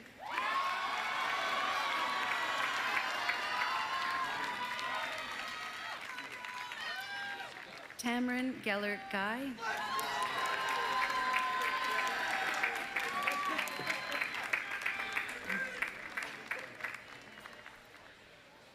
Uratrika Ghosh.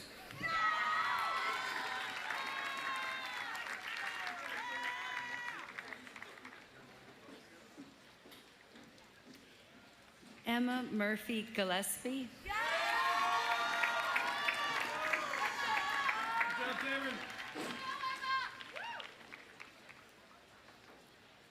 Sean Michael Gilliam.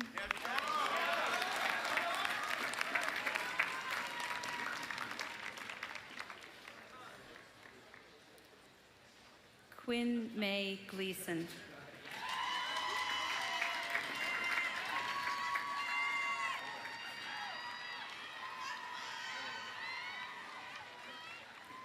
Alexis Villanueva Gonzalez.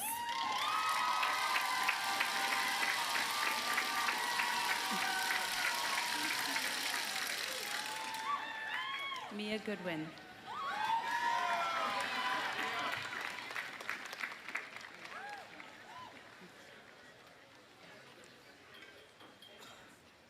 Summer Mary Gordon.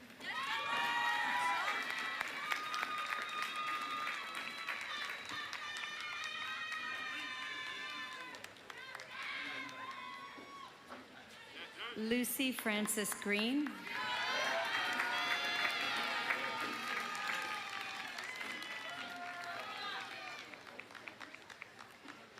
Robert Presley Green.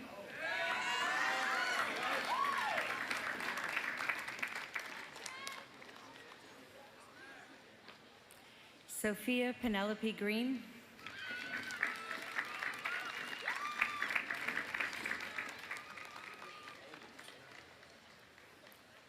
Kayla Lynn Greenberg.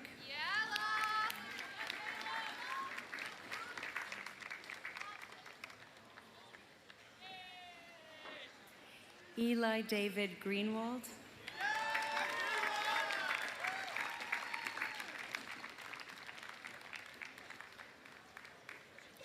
Dimitri Alexander Grewo.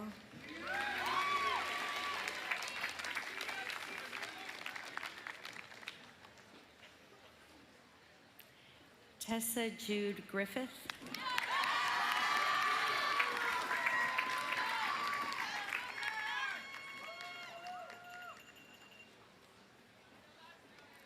Yifan Gu.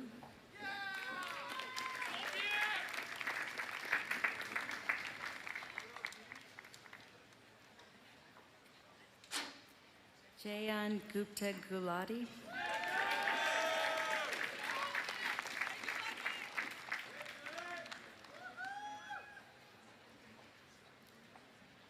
Eva Joanne Gulasarian.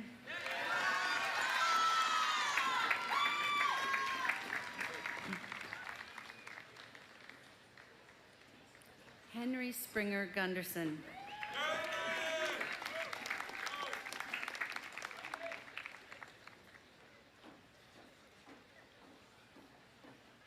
Sinai Ashton Hagino.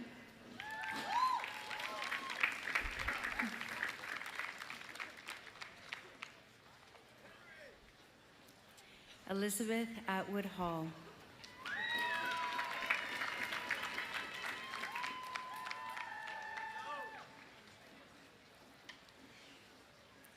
Garrett Joseph Hall.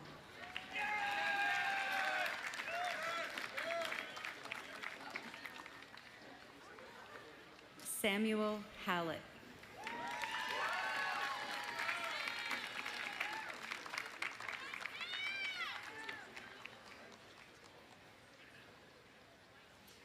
Luke Suwan Halligan.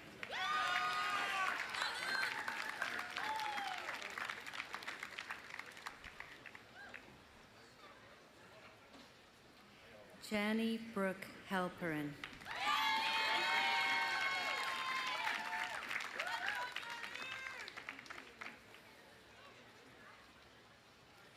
Ella Frances Hannaford.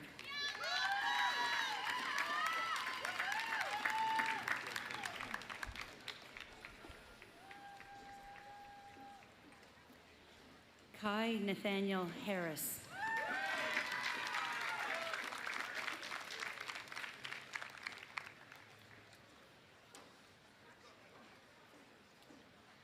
Brian John Hart.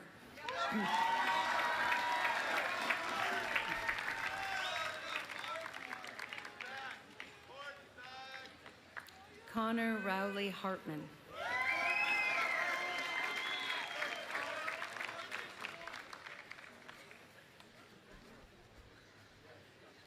Jean-Pierre Heron DeLong.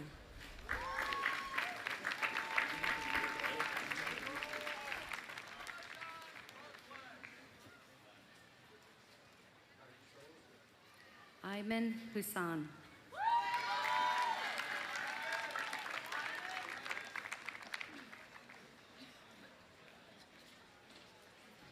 Ruby Phoenix Haylock.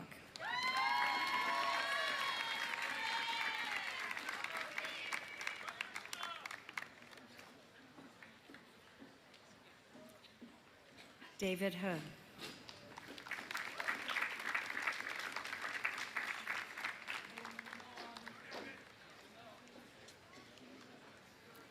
Zachary Stevens Henderson.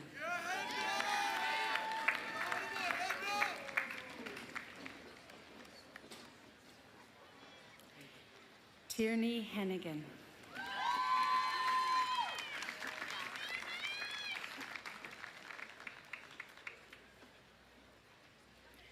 Kate Louise Human.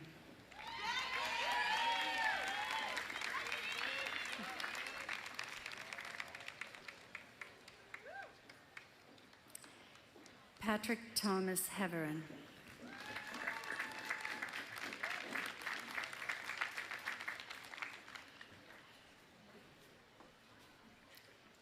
Trent Buckley Heber.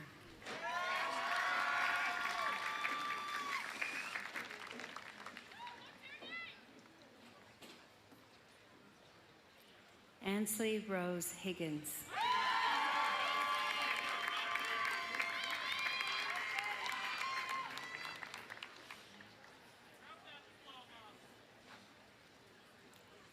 James Robert Hillers.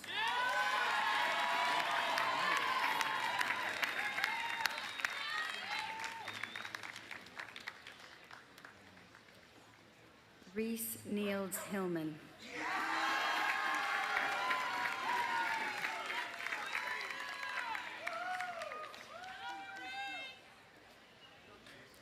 Lin Huang Fu.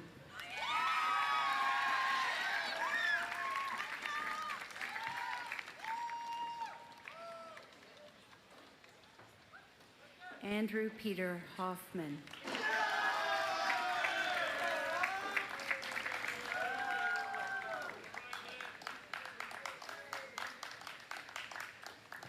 Elizabeth Charlotte Weaver Holcomb.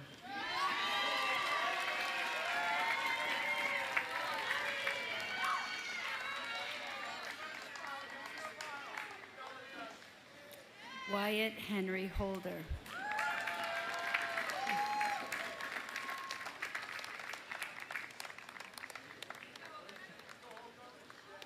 Mavi Hole.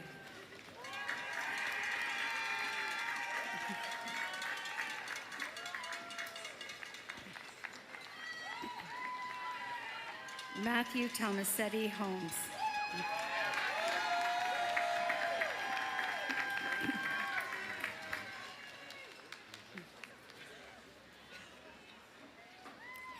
Georgie Hector Honeybone.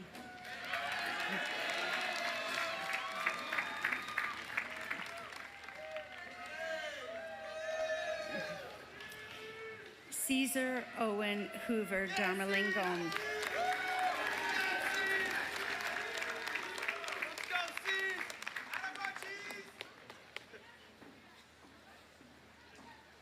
Hunter Jackson Hu.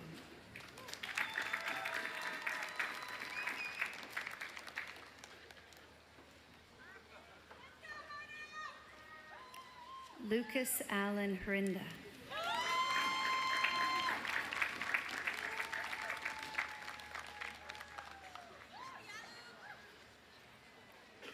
Quinn Edward Hughes.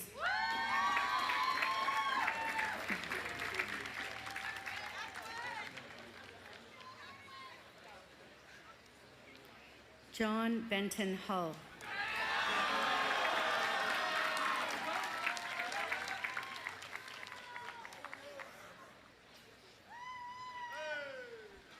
Austin James Hurley.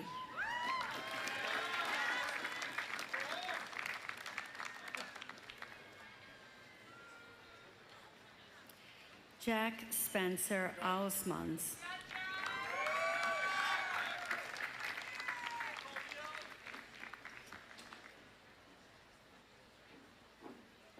Sebastian Iacoviti.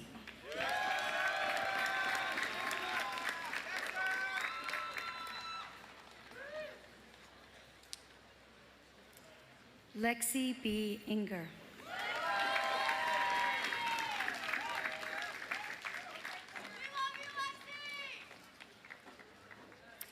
Wade Intrator.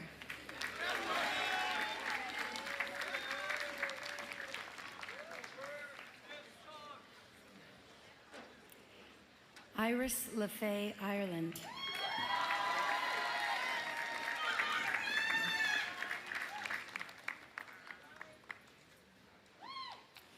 Anzal Ahmed Isaac.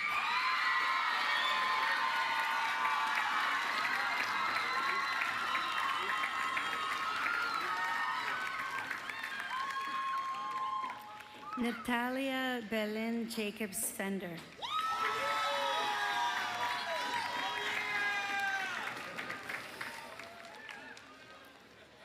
Kylie Marie Jacobson.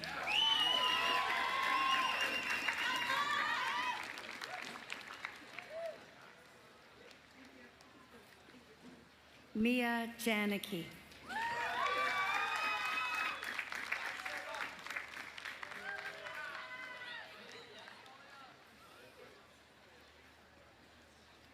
Ava Grace James.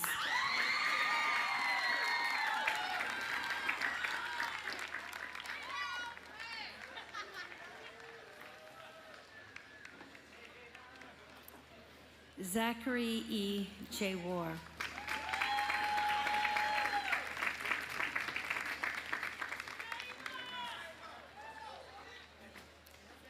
Amanda Nicole Jenkins.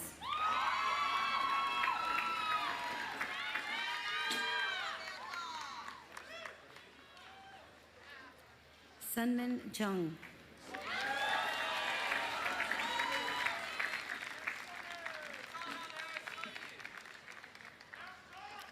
Moyang Jiang.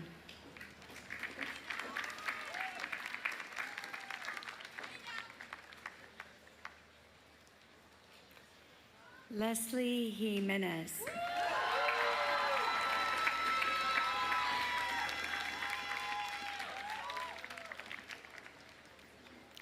Mallory Blair Johnson.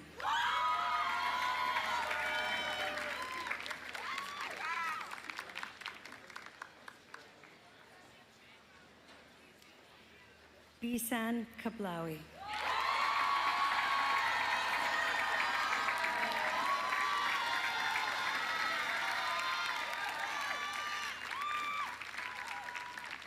Maro Kalora.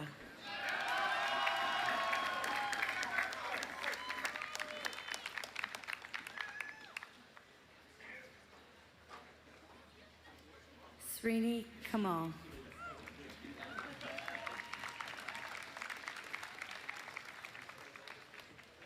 Audrey Carolina Chen Kamine.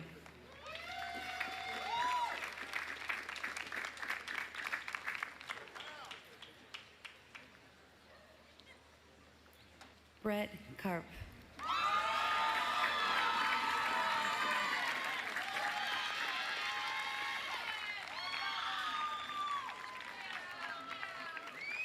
Miles Lucas Kaufman.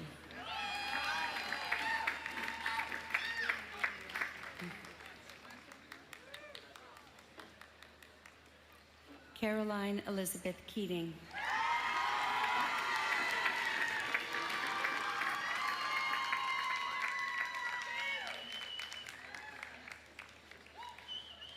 Michaela Corinne Kendall.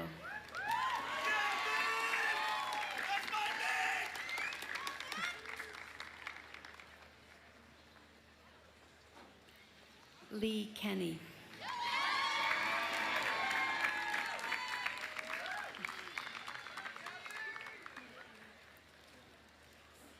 William Christopher Kenny.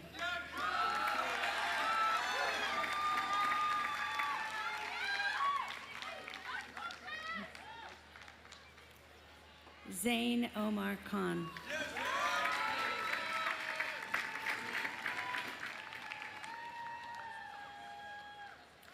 James Santana Kilbride.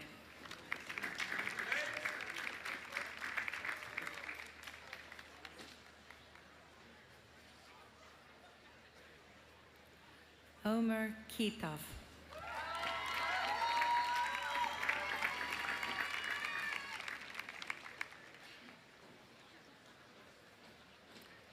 Claudia Leighton Klingbeil.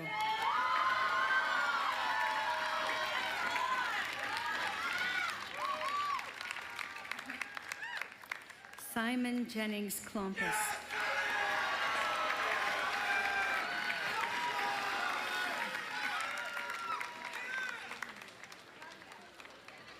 Ada Bryn Naft.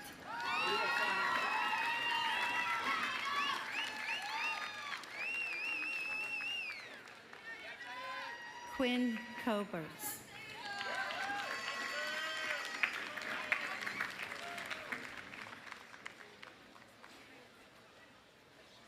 Lena Yole Koch.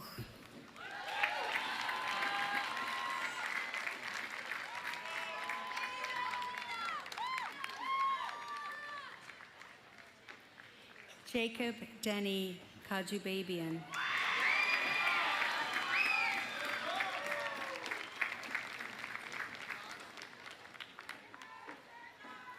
Alex Daniel Kopko.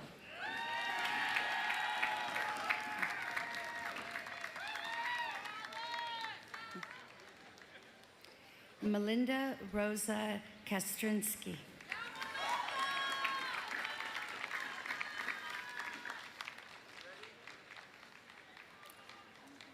Hannah Grace Kotari.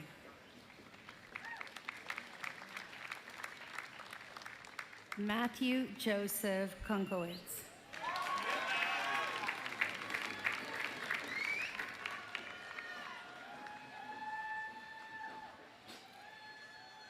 Grace Elizabeth LaFountain.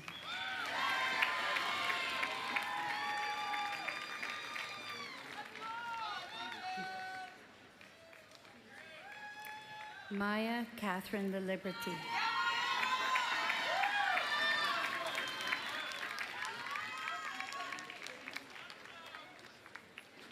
Ingrid Maren Lamb.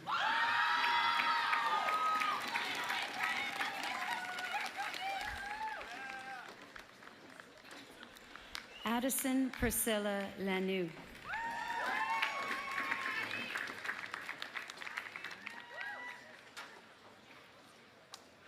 Lena Nicole Lapierre.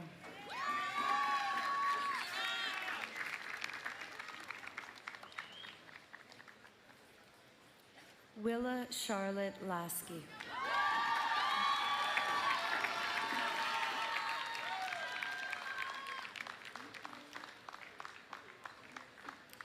Eleonora Marta Lunueva Larita.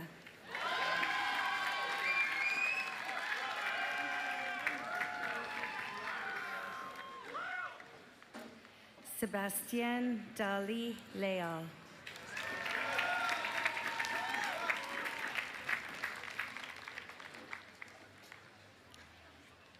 Catherine Yoon Tylee Gilligan.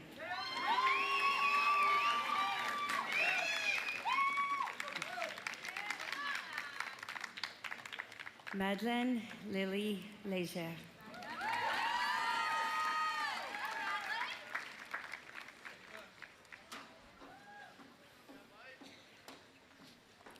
Sophie Elizabeth Light.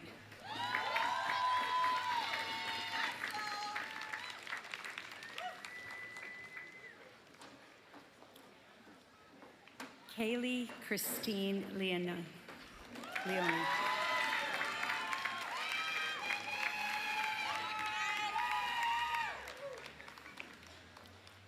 Carmen Lang.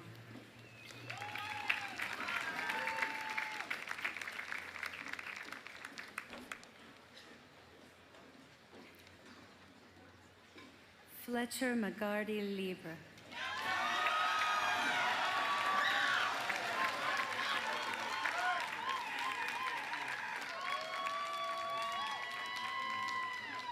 Sarah Allison Lieber.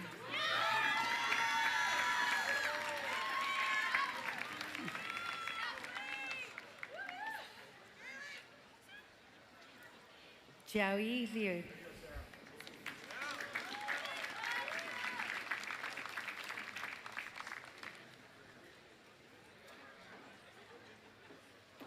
Bella Rose LeMay.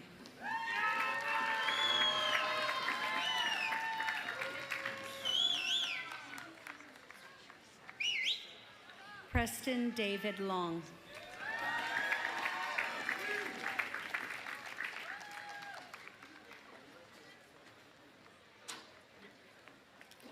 Sabanelli Goodwill Yulkali.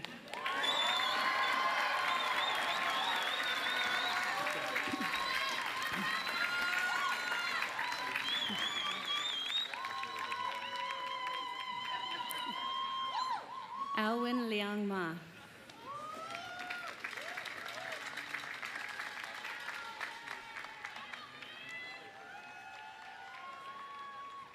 Bronwyn Merrill Madan.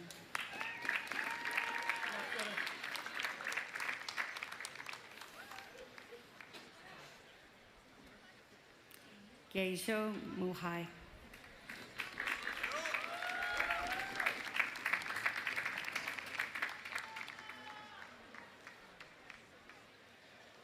Ella Marie Marr.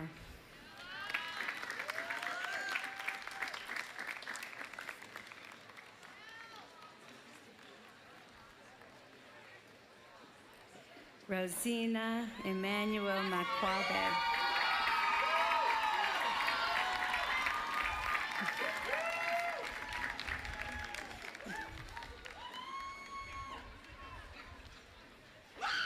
Sydney Adele Mallon.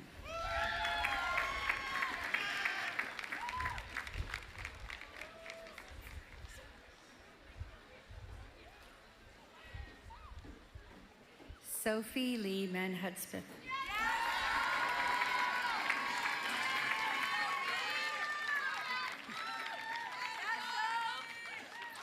Samantha Markey Minogue.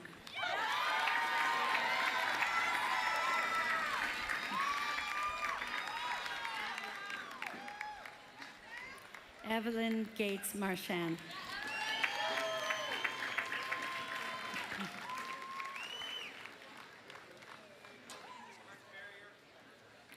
Zachary Curlin Marchick.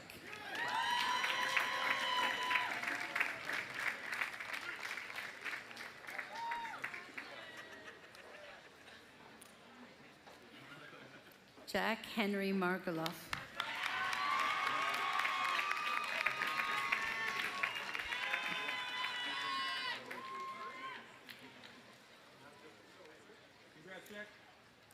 Jose de Jesus Mariscal Garcia.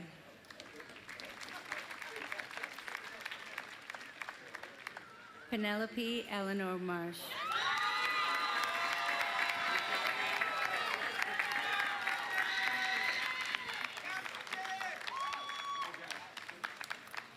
Cecilia Marie Marshall.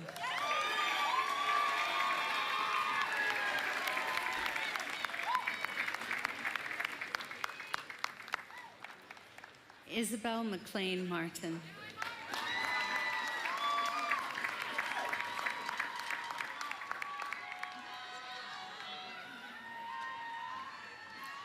Alicia Martinez Sandoval.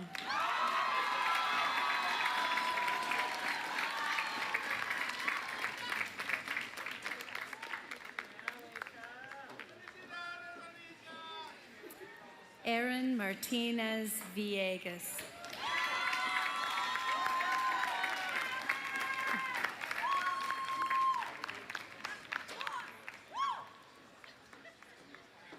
Adam Joseph Matos.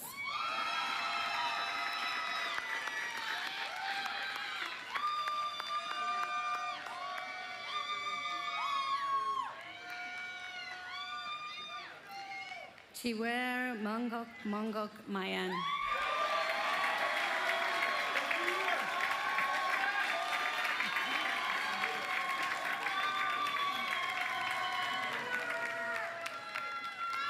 Caroline Elizabeth Mayer.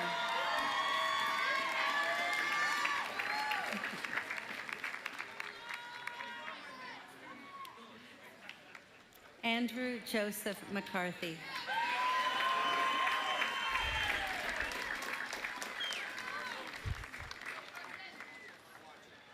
Caroline Wright McCarthy.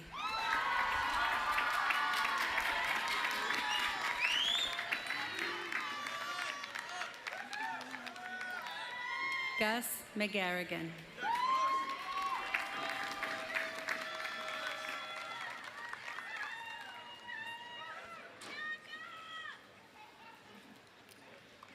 Claire Josephine McGeever.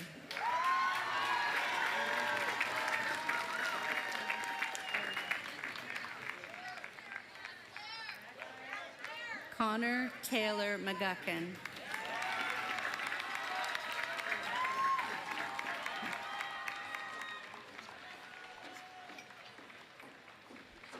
Maureen Carol Wagner McGuire.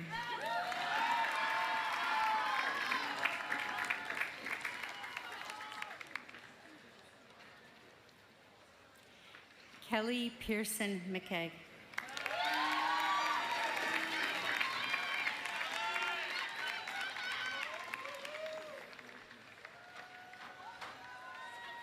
Jennifer McKay.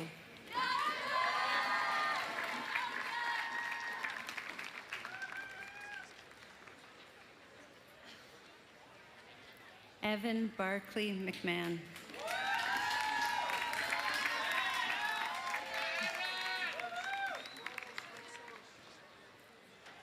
Annie Menden.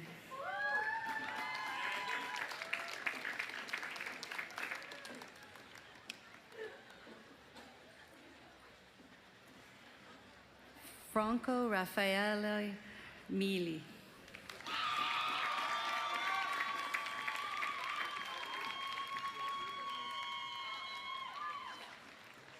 Evan Caleb Migdal.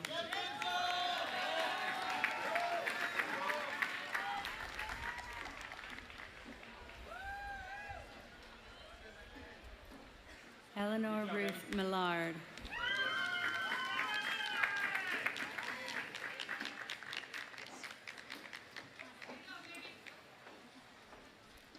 Whitney Acadia Miller.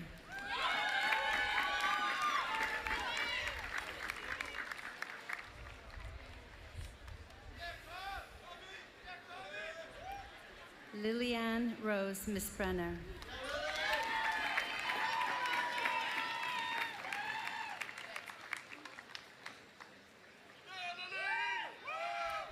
Carson Michael Mullering.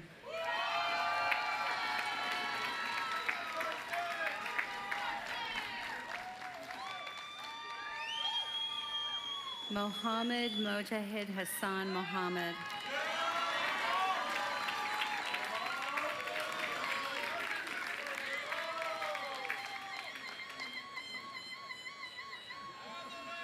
Brooke Lynn Molyneux Kohlenberg.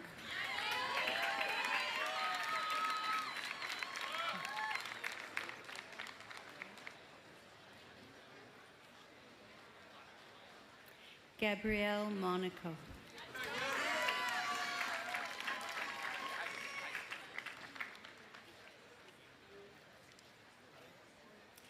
Trinity Catherine Monsfrilla.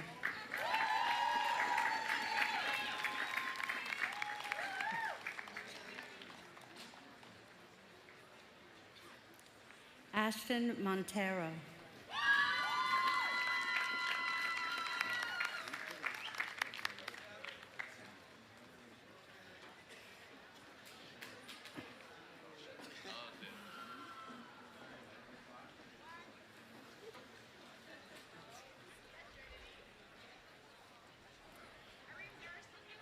Jackson Walker Mons.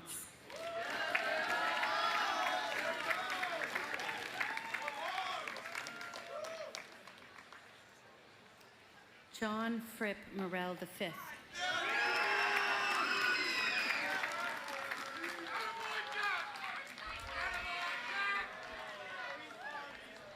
Einat Muhawane Nimana.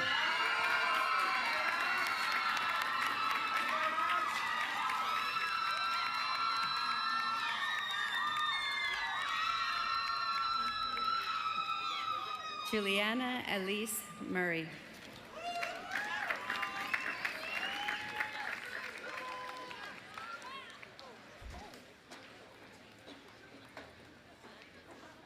Kylie Isabel Musante.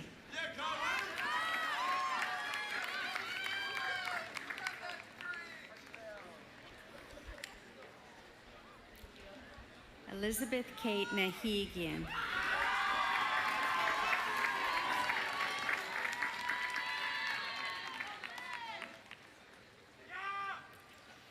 Tamanda Samantha Alpha Namangali.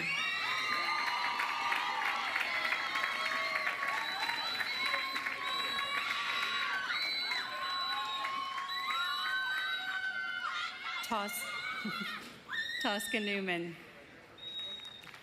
Isadora Newman.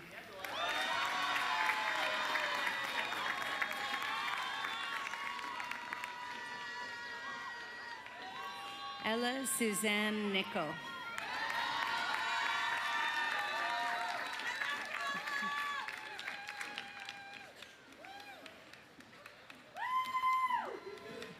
Bravo Nia.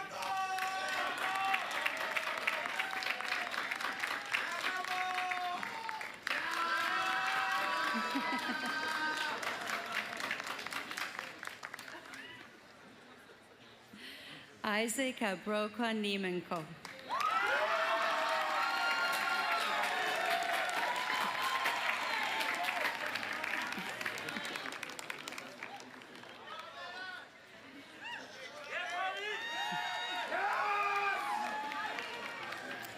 Tong Ning.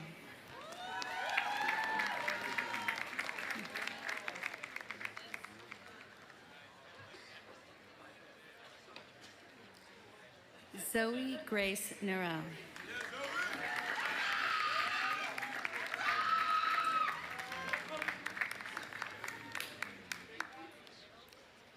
Lucy Robb Norris.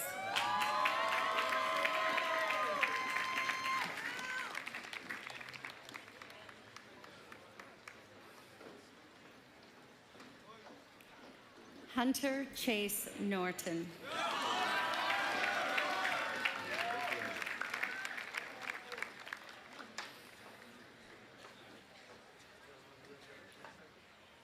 Johnny Nunez.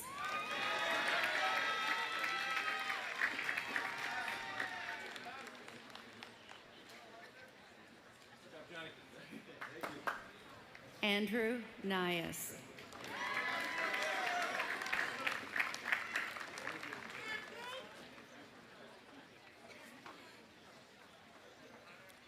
Fletcher Call O'Donnell.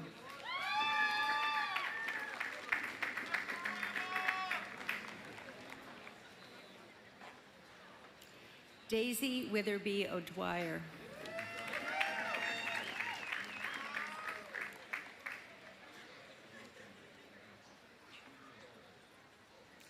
Amarachuku Francesca Obuono.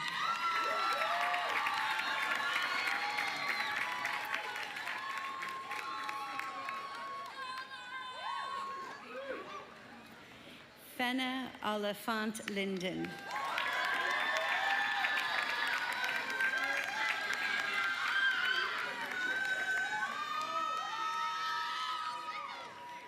David Omasombo.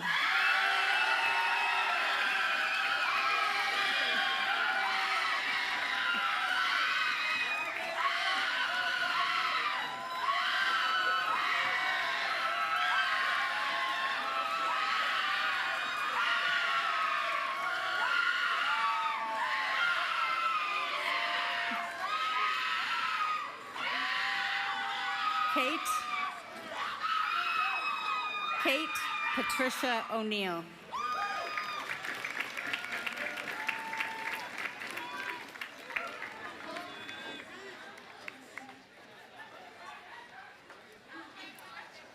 Kyra Cabanillo Ong.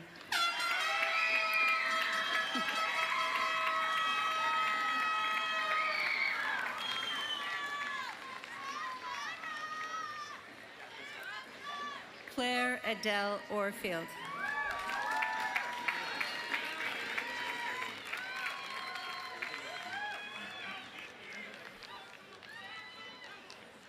David Robert Ortiz.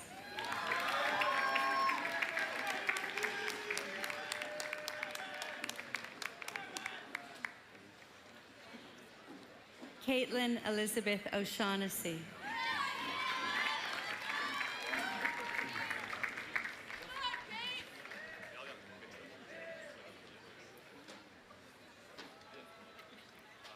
Gail Jeeman Park.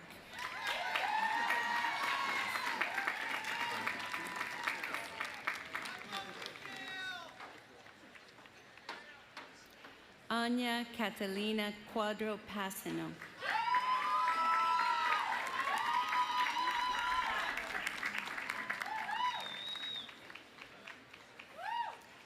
Jillian Elizabeth Pastor.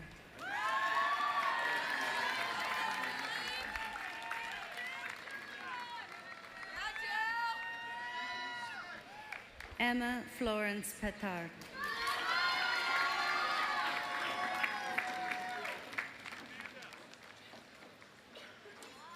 Asiya Patel.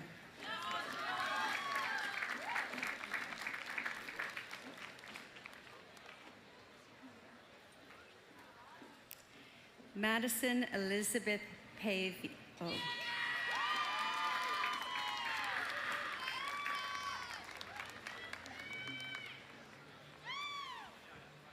Alec Michael Polowitz.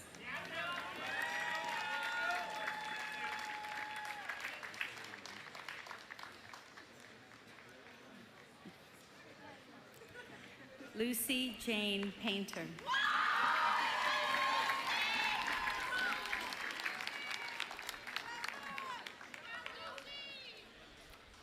George William Peacock.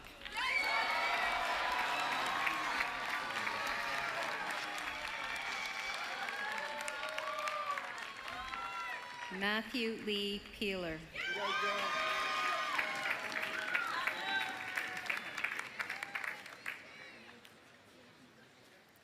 Jacob Reed Pepe.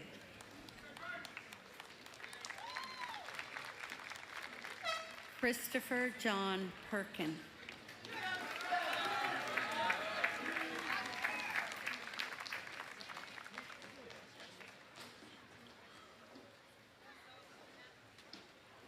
Jack Thomas Perry.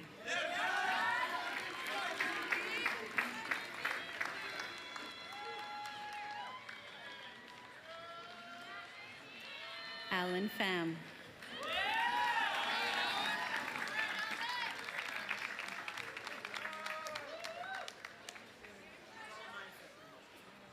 Colin W. Pierce.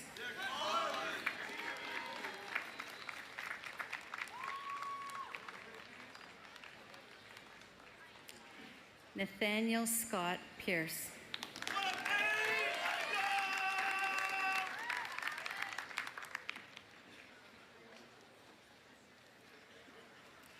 Trinity Rose Poon.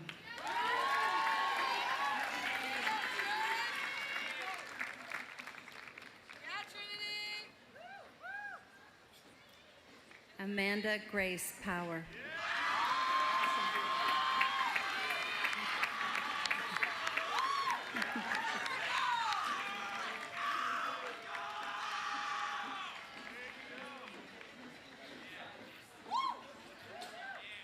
Jamir Sharif Primer.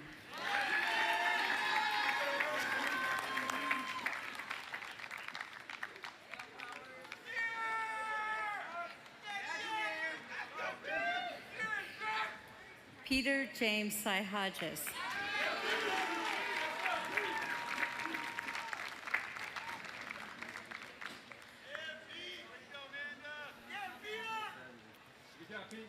Emma Brooke Queen.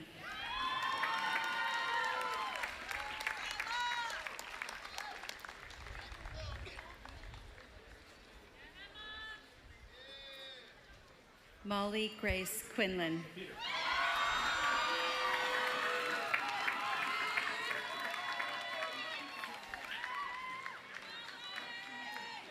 Delaney Madison Rankin.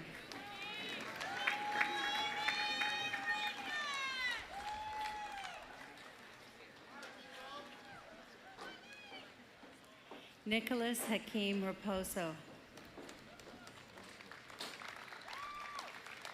Miles Reardon.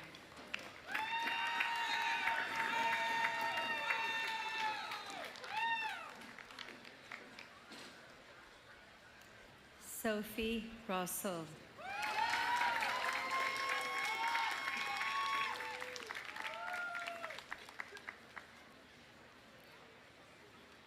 August James Reardon.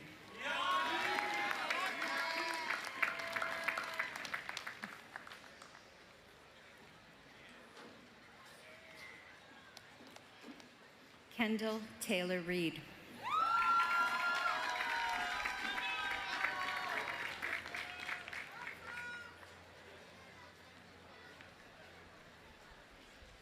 Catherine May Renzepis.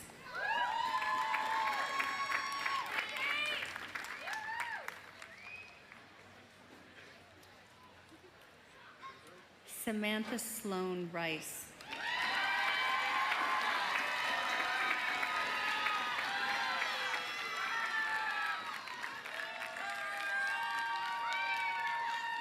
Zachariah David Richards.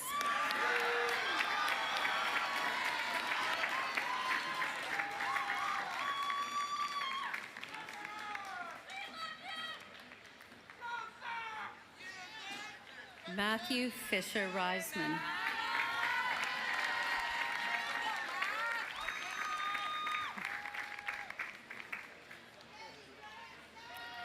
Dylan McLean Roberts.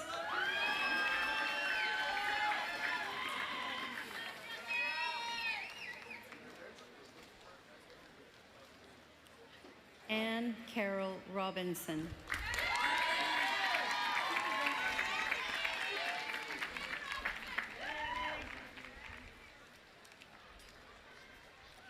Sheila Robledo Torres.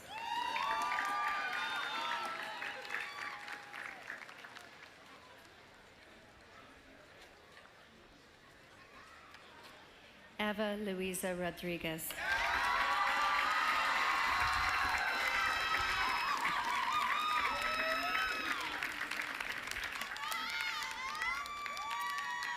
Paloma Rodriguez Thorne.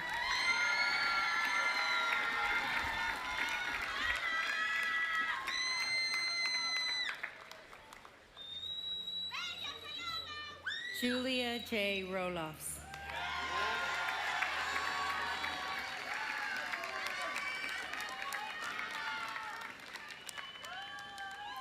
Fatima Ophelia Rojas Nunez.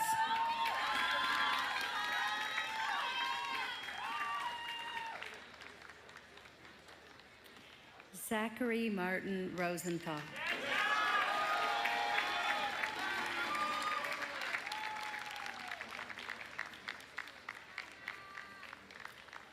Liana Rossman.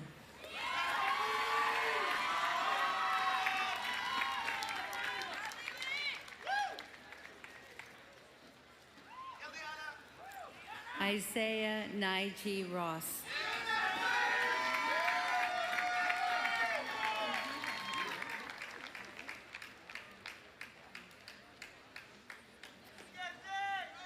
Abigail Rowe.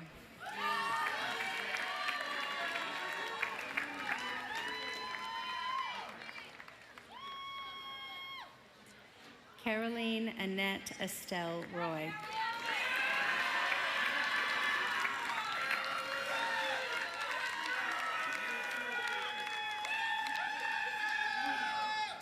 Sardar Mohammed Ruhan.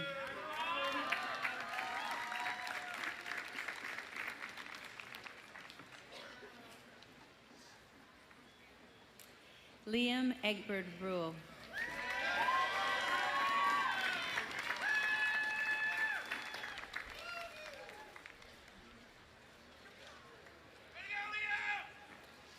Sophia Anna Rumsey.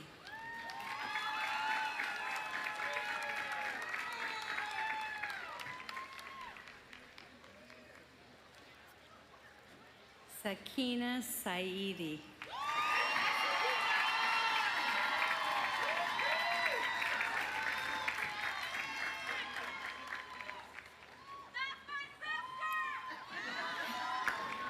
Kelly Florencia Saldana.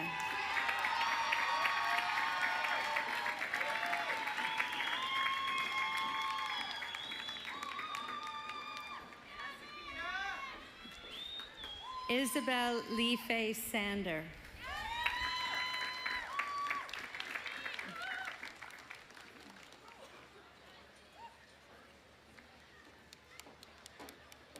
Isabella Serena Sandoz.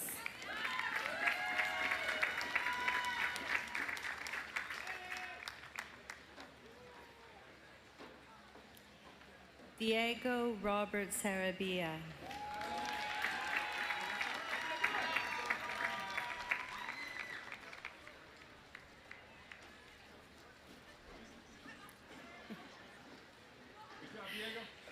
Edgar Sarcino. Teofil Sardane.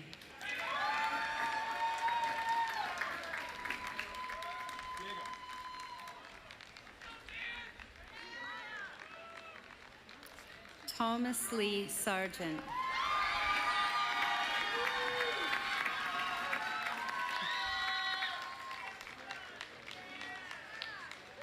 Isabella Haley Saul.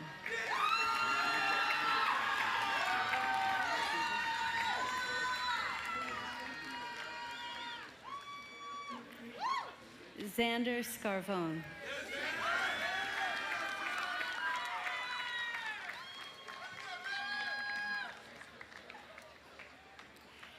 Zoe Michaela Huan Shadel.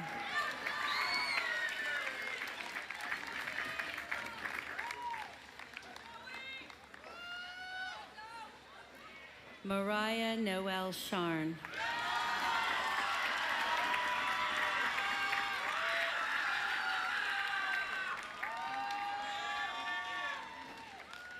Maya Ermi Schiffman.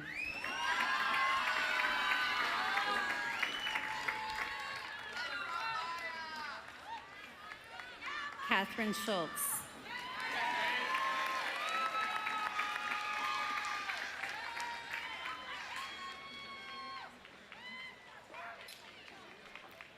Nadia Louise Schwartz.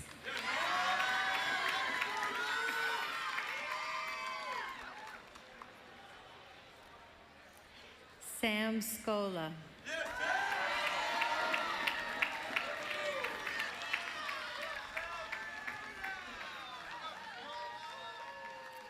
Tristan Michael Seavey.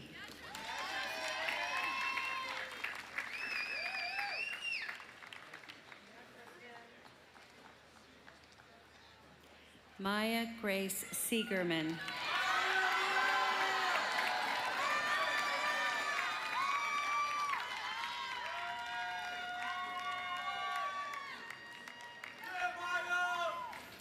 Maverick James Salamenti.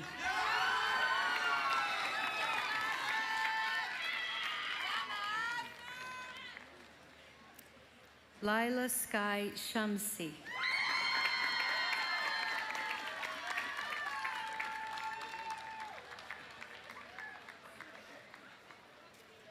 Teddy Shapiro.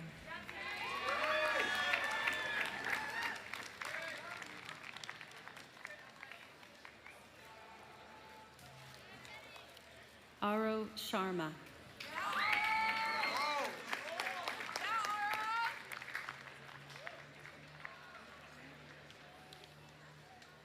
Justine Michelle Sherry.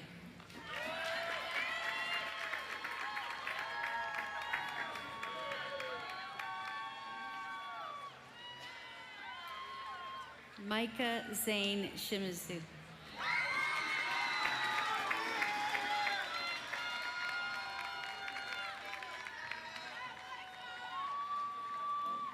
Liam Tobias Langenberg Schlager.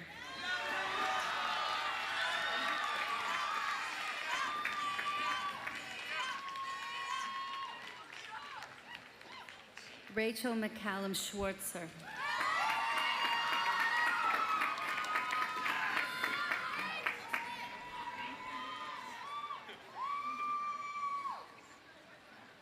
William Fuller Siebert.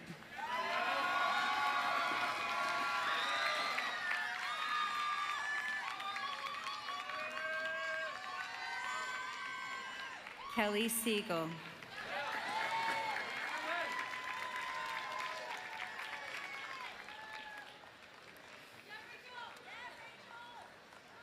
Lucas Matthew Singer.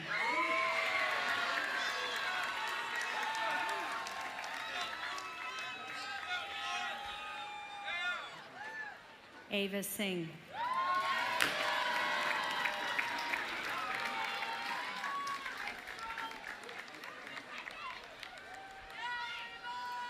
Noah Gabriel Skinner.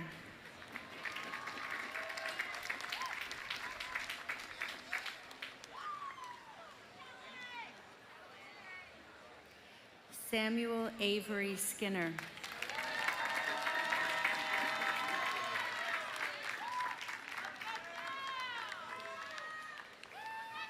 Evan Francis Keys Skufka.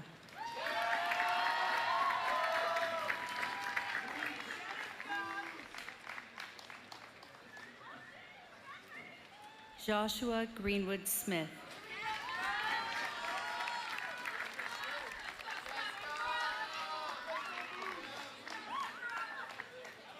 Madeline Mary Smith.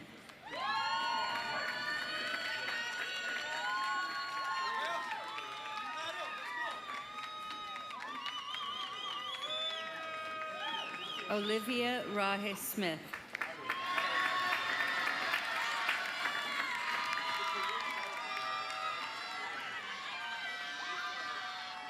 Sarah Margaret Smith.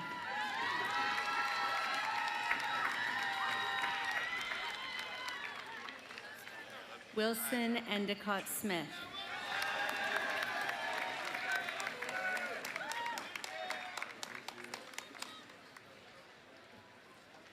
Ryan Samchamavong.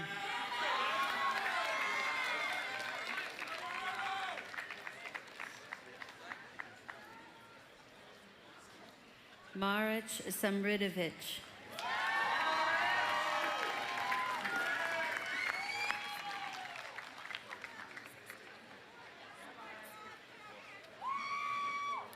Vova Sosnowski.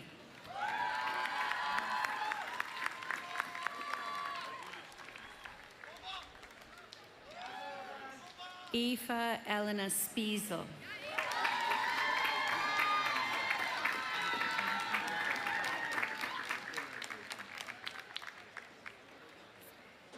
Sophie Elizabeth Spalter.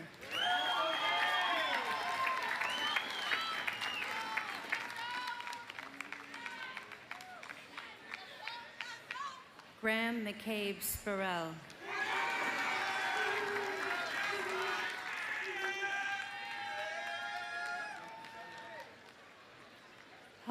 Elizabeth Stafford.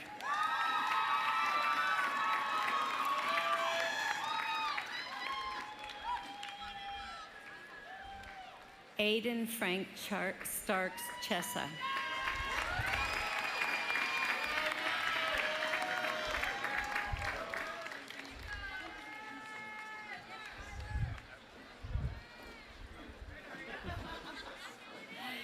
Tyler Michael Ricci Stearns.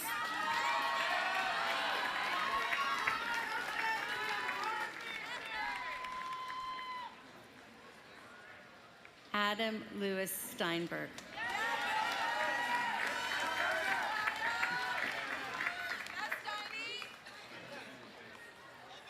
Lucy Ruotolo Sturba.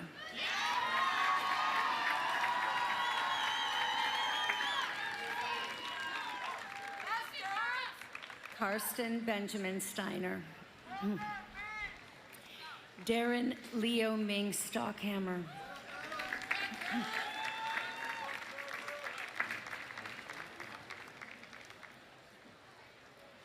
John Gibbs Sullivan.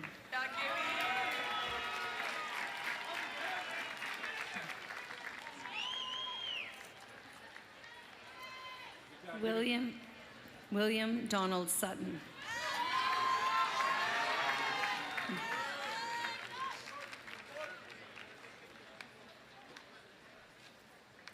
Alexander Keon Take.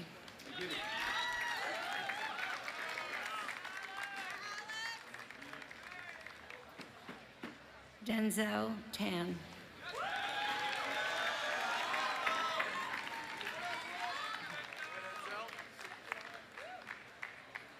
Ariana Pandit Tile.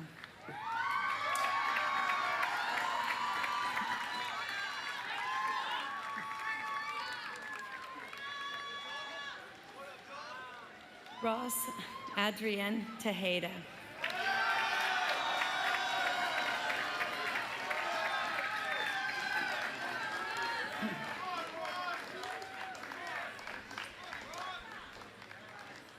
Sarah Tang.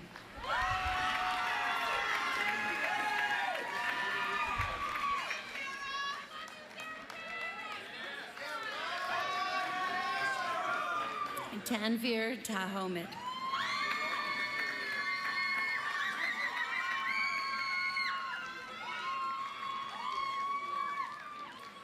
Grace Jo Thomas.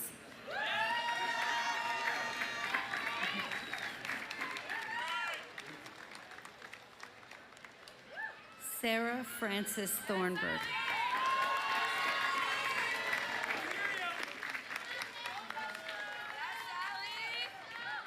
Tyler Tom.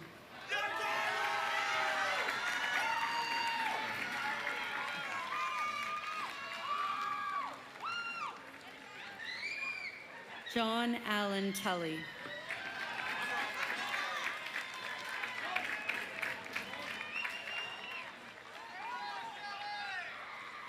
Sarah Tayeb Khan.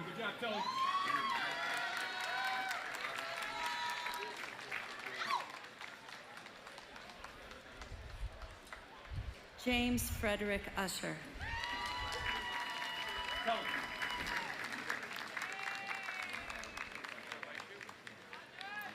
Vaishu Viju.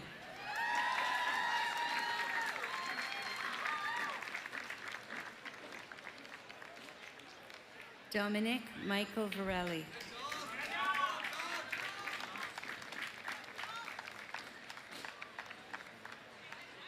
Victoria Voyatzoglu.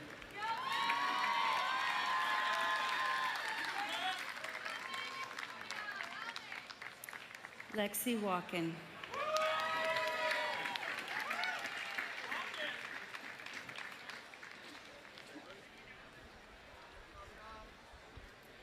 Abigail Waisler.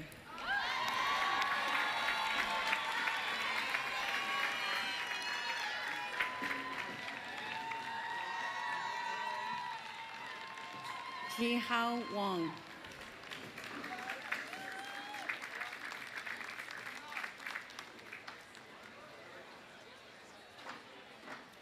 Robert Walter Washburn.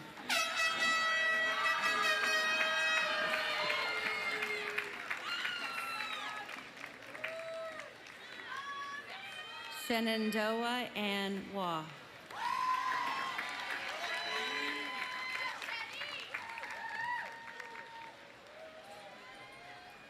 Aiden Keen Wee.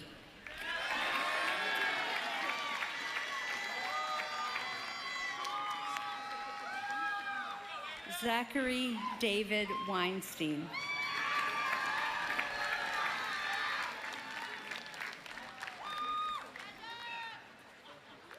Mia Riley Wetzel.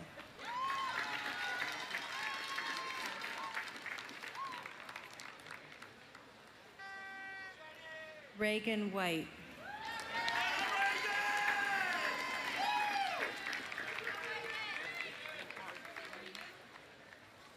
Lucy Elizabeth Whiteland.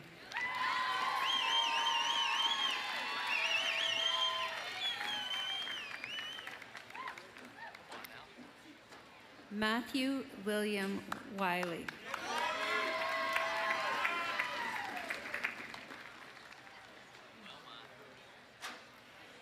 Sydney Josephine Wilmot.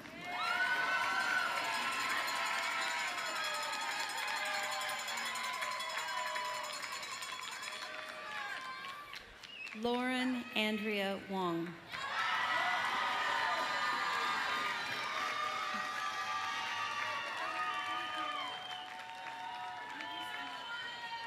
Jia-Chi Wu.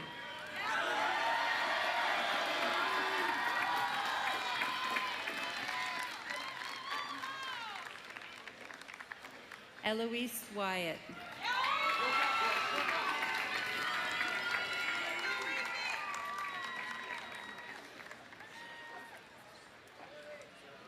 Jonah Yaffe.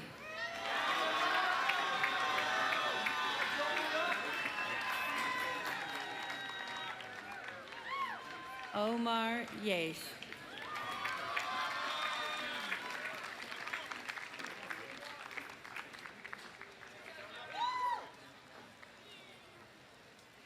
Jiayi Yang.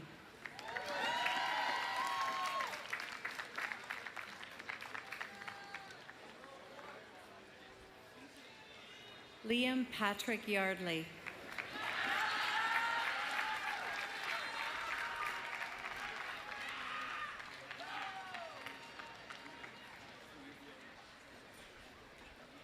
Edward Ye.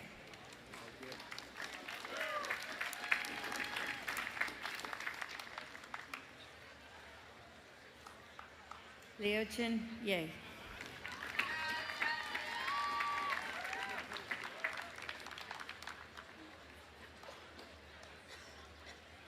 Emma Y. Yen.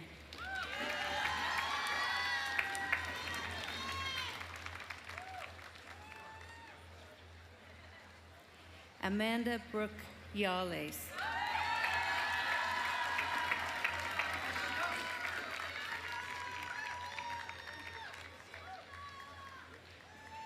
Grace Catherine Yanchak.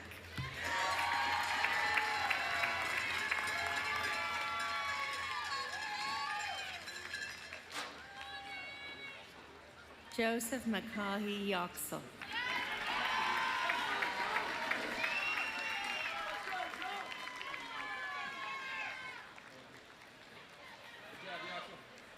Kirian Yu.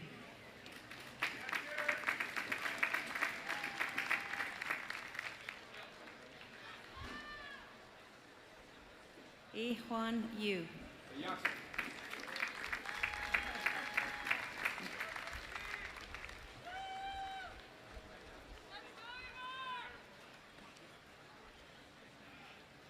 Dennis Suhaila Yujo.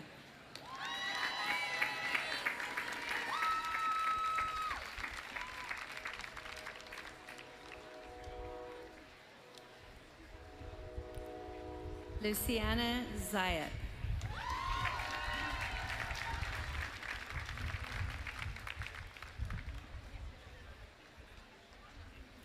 Josue Zalada Mendez.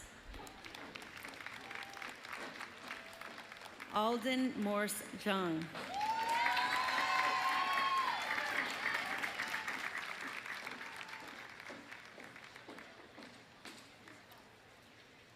Christina Jung.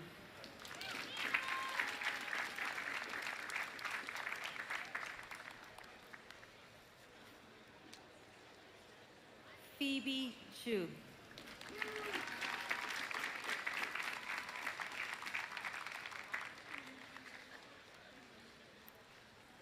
Wang Tiancheng Chu.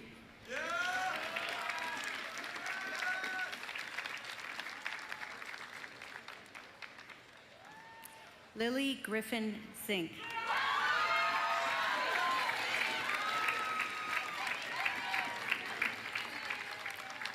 Nathaniel D. Zuckerberg.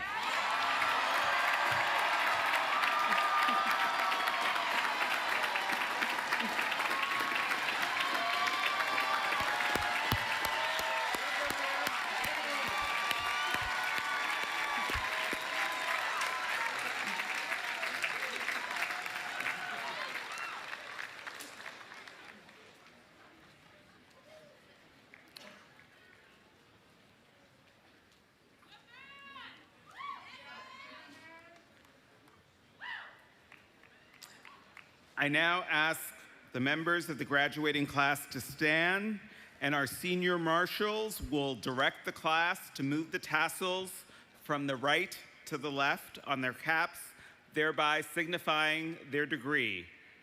On your signal.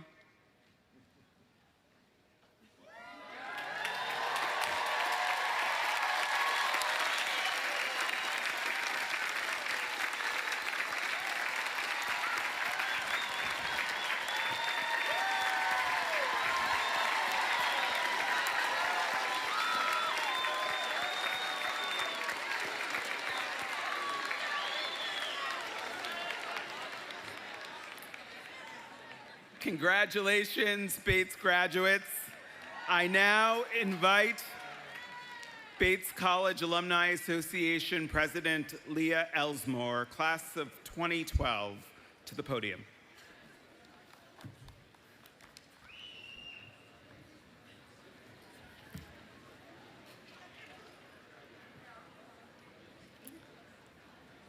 Bates College class of 2026, on behalf of the over 24,000 Bates alumni around the world, I am honored to congratulate you on this incredible achievement and formally welcome you into the Bates College Alumni Association.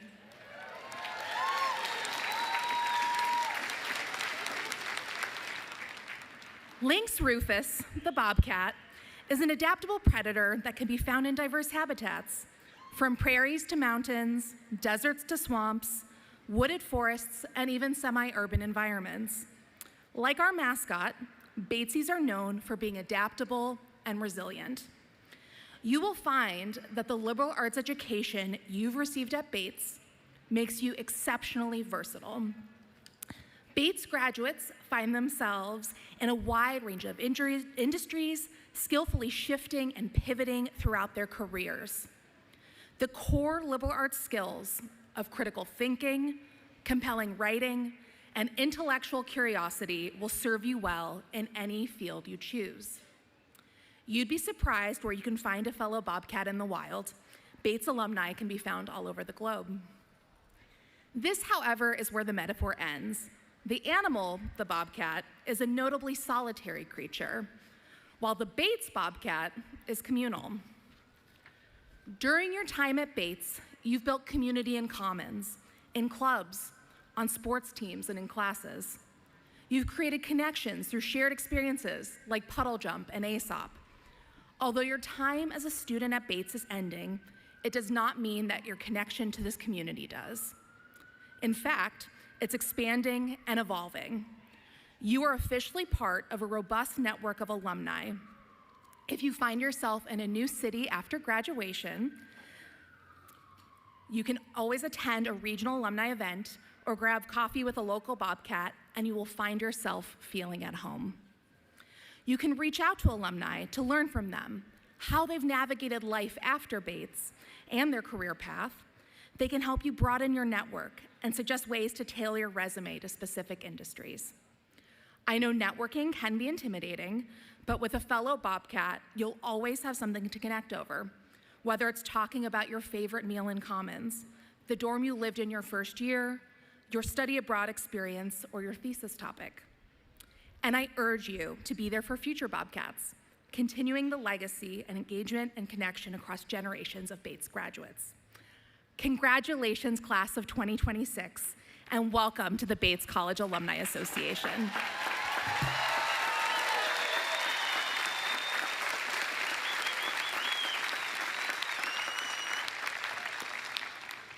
Class of 2026, you came to us as students, and today you leave us as college graduates and alumni.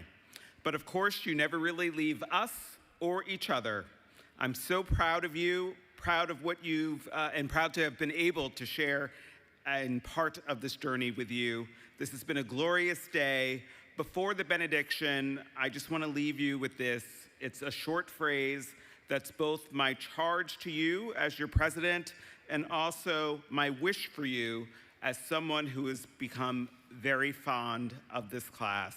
And that is this: please go out in the world and do well and do good. Congratulations, class of 2026.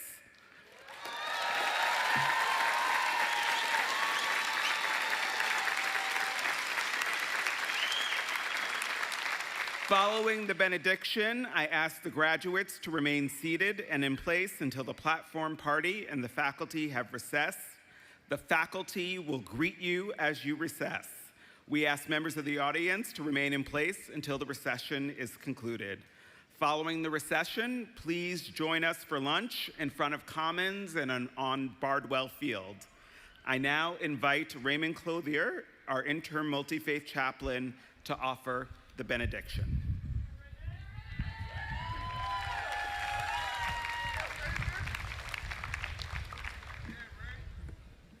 As you leave this beloved place, may you treat what you have learned here and who you are becoming as a tender living thing. Gentle your knowledge into wisdom, your mindfulness into compassion, your disquiet into courage, your living into being, and your memories into lasting joy. May it be so.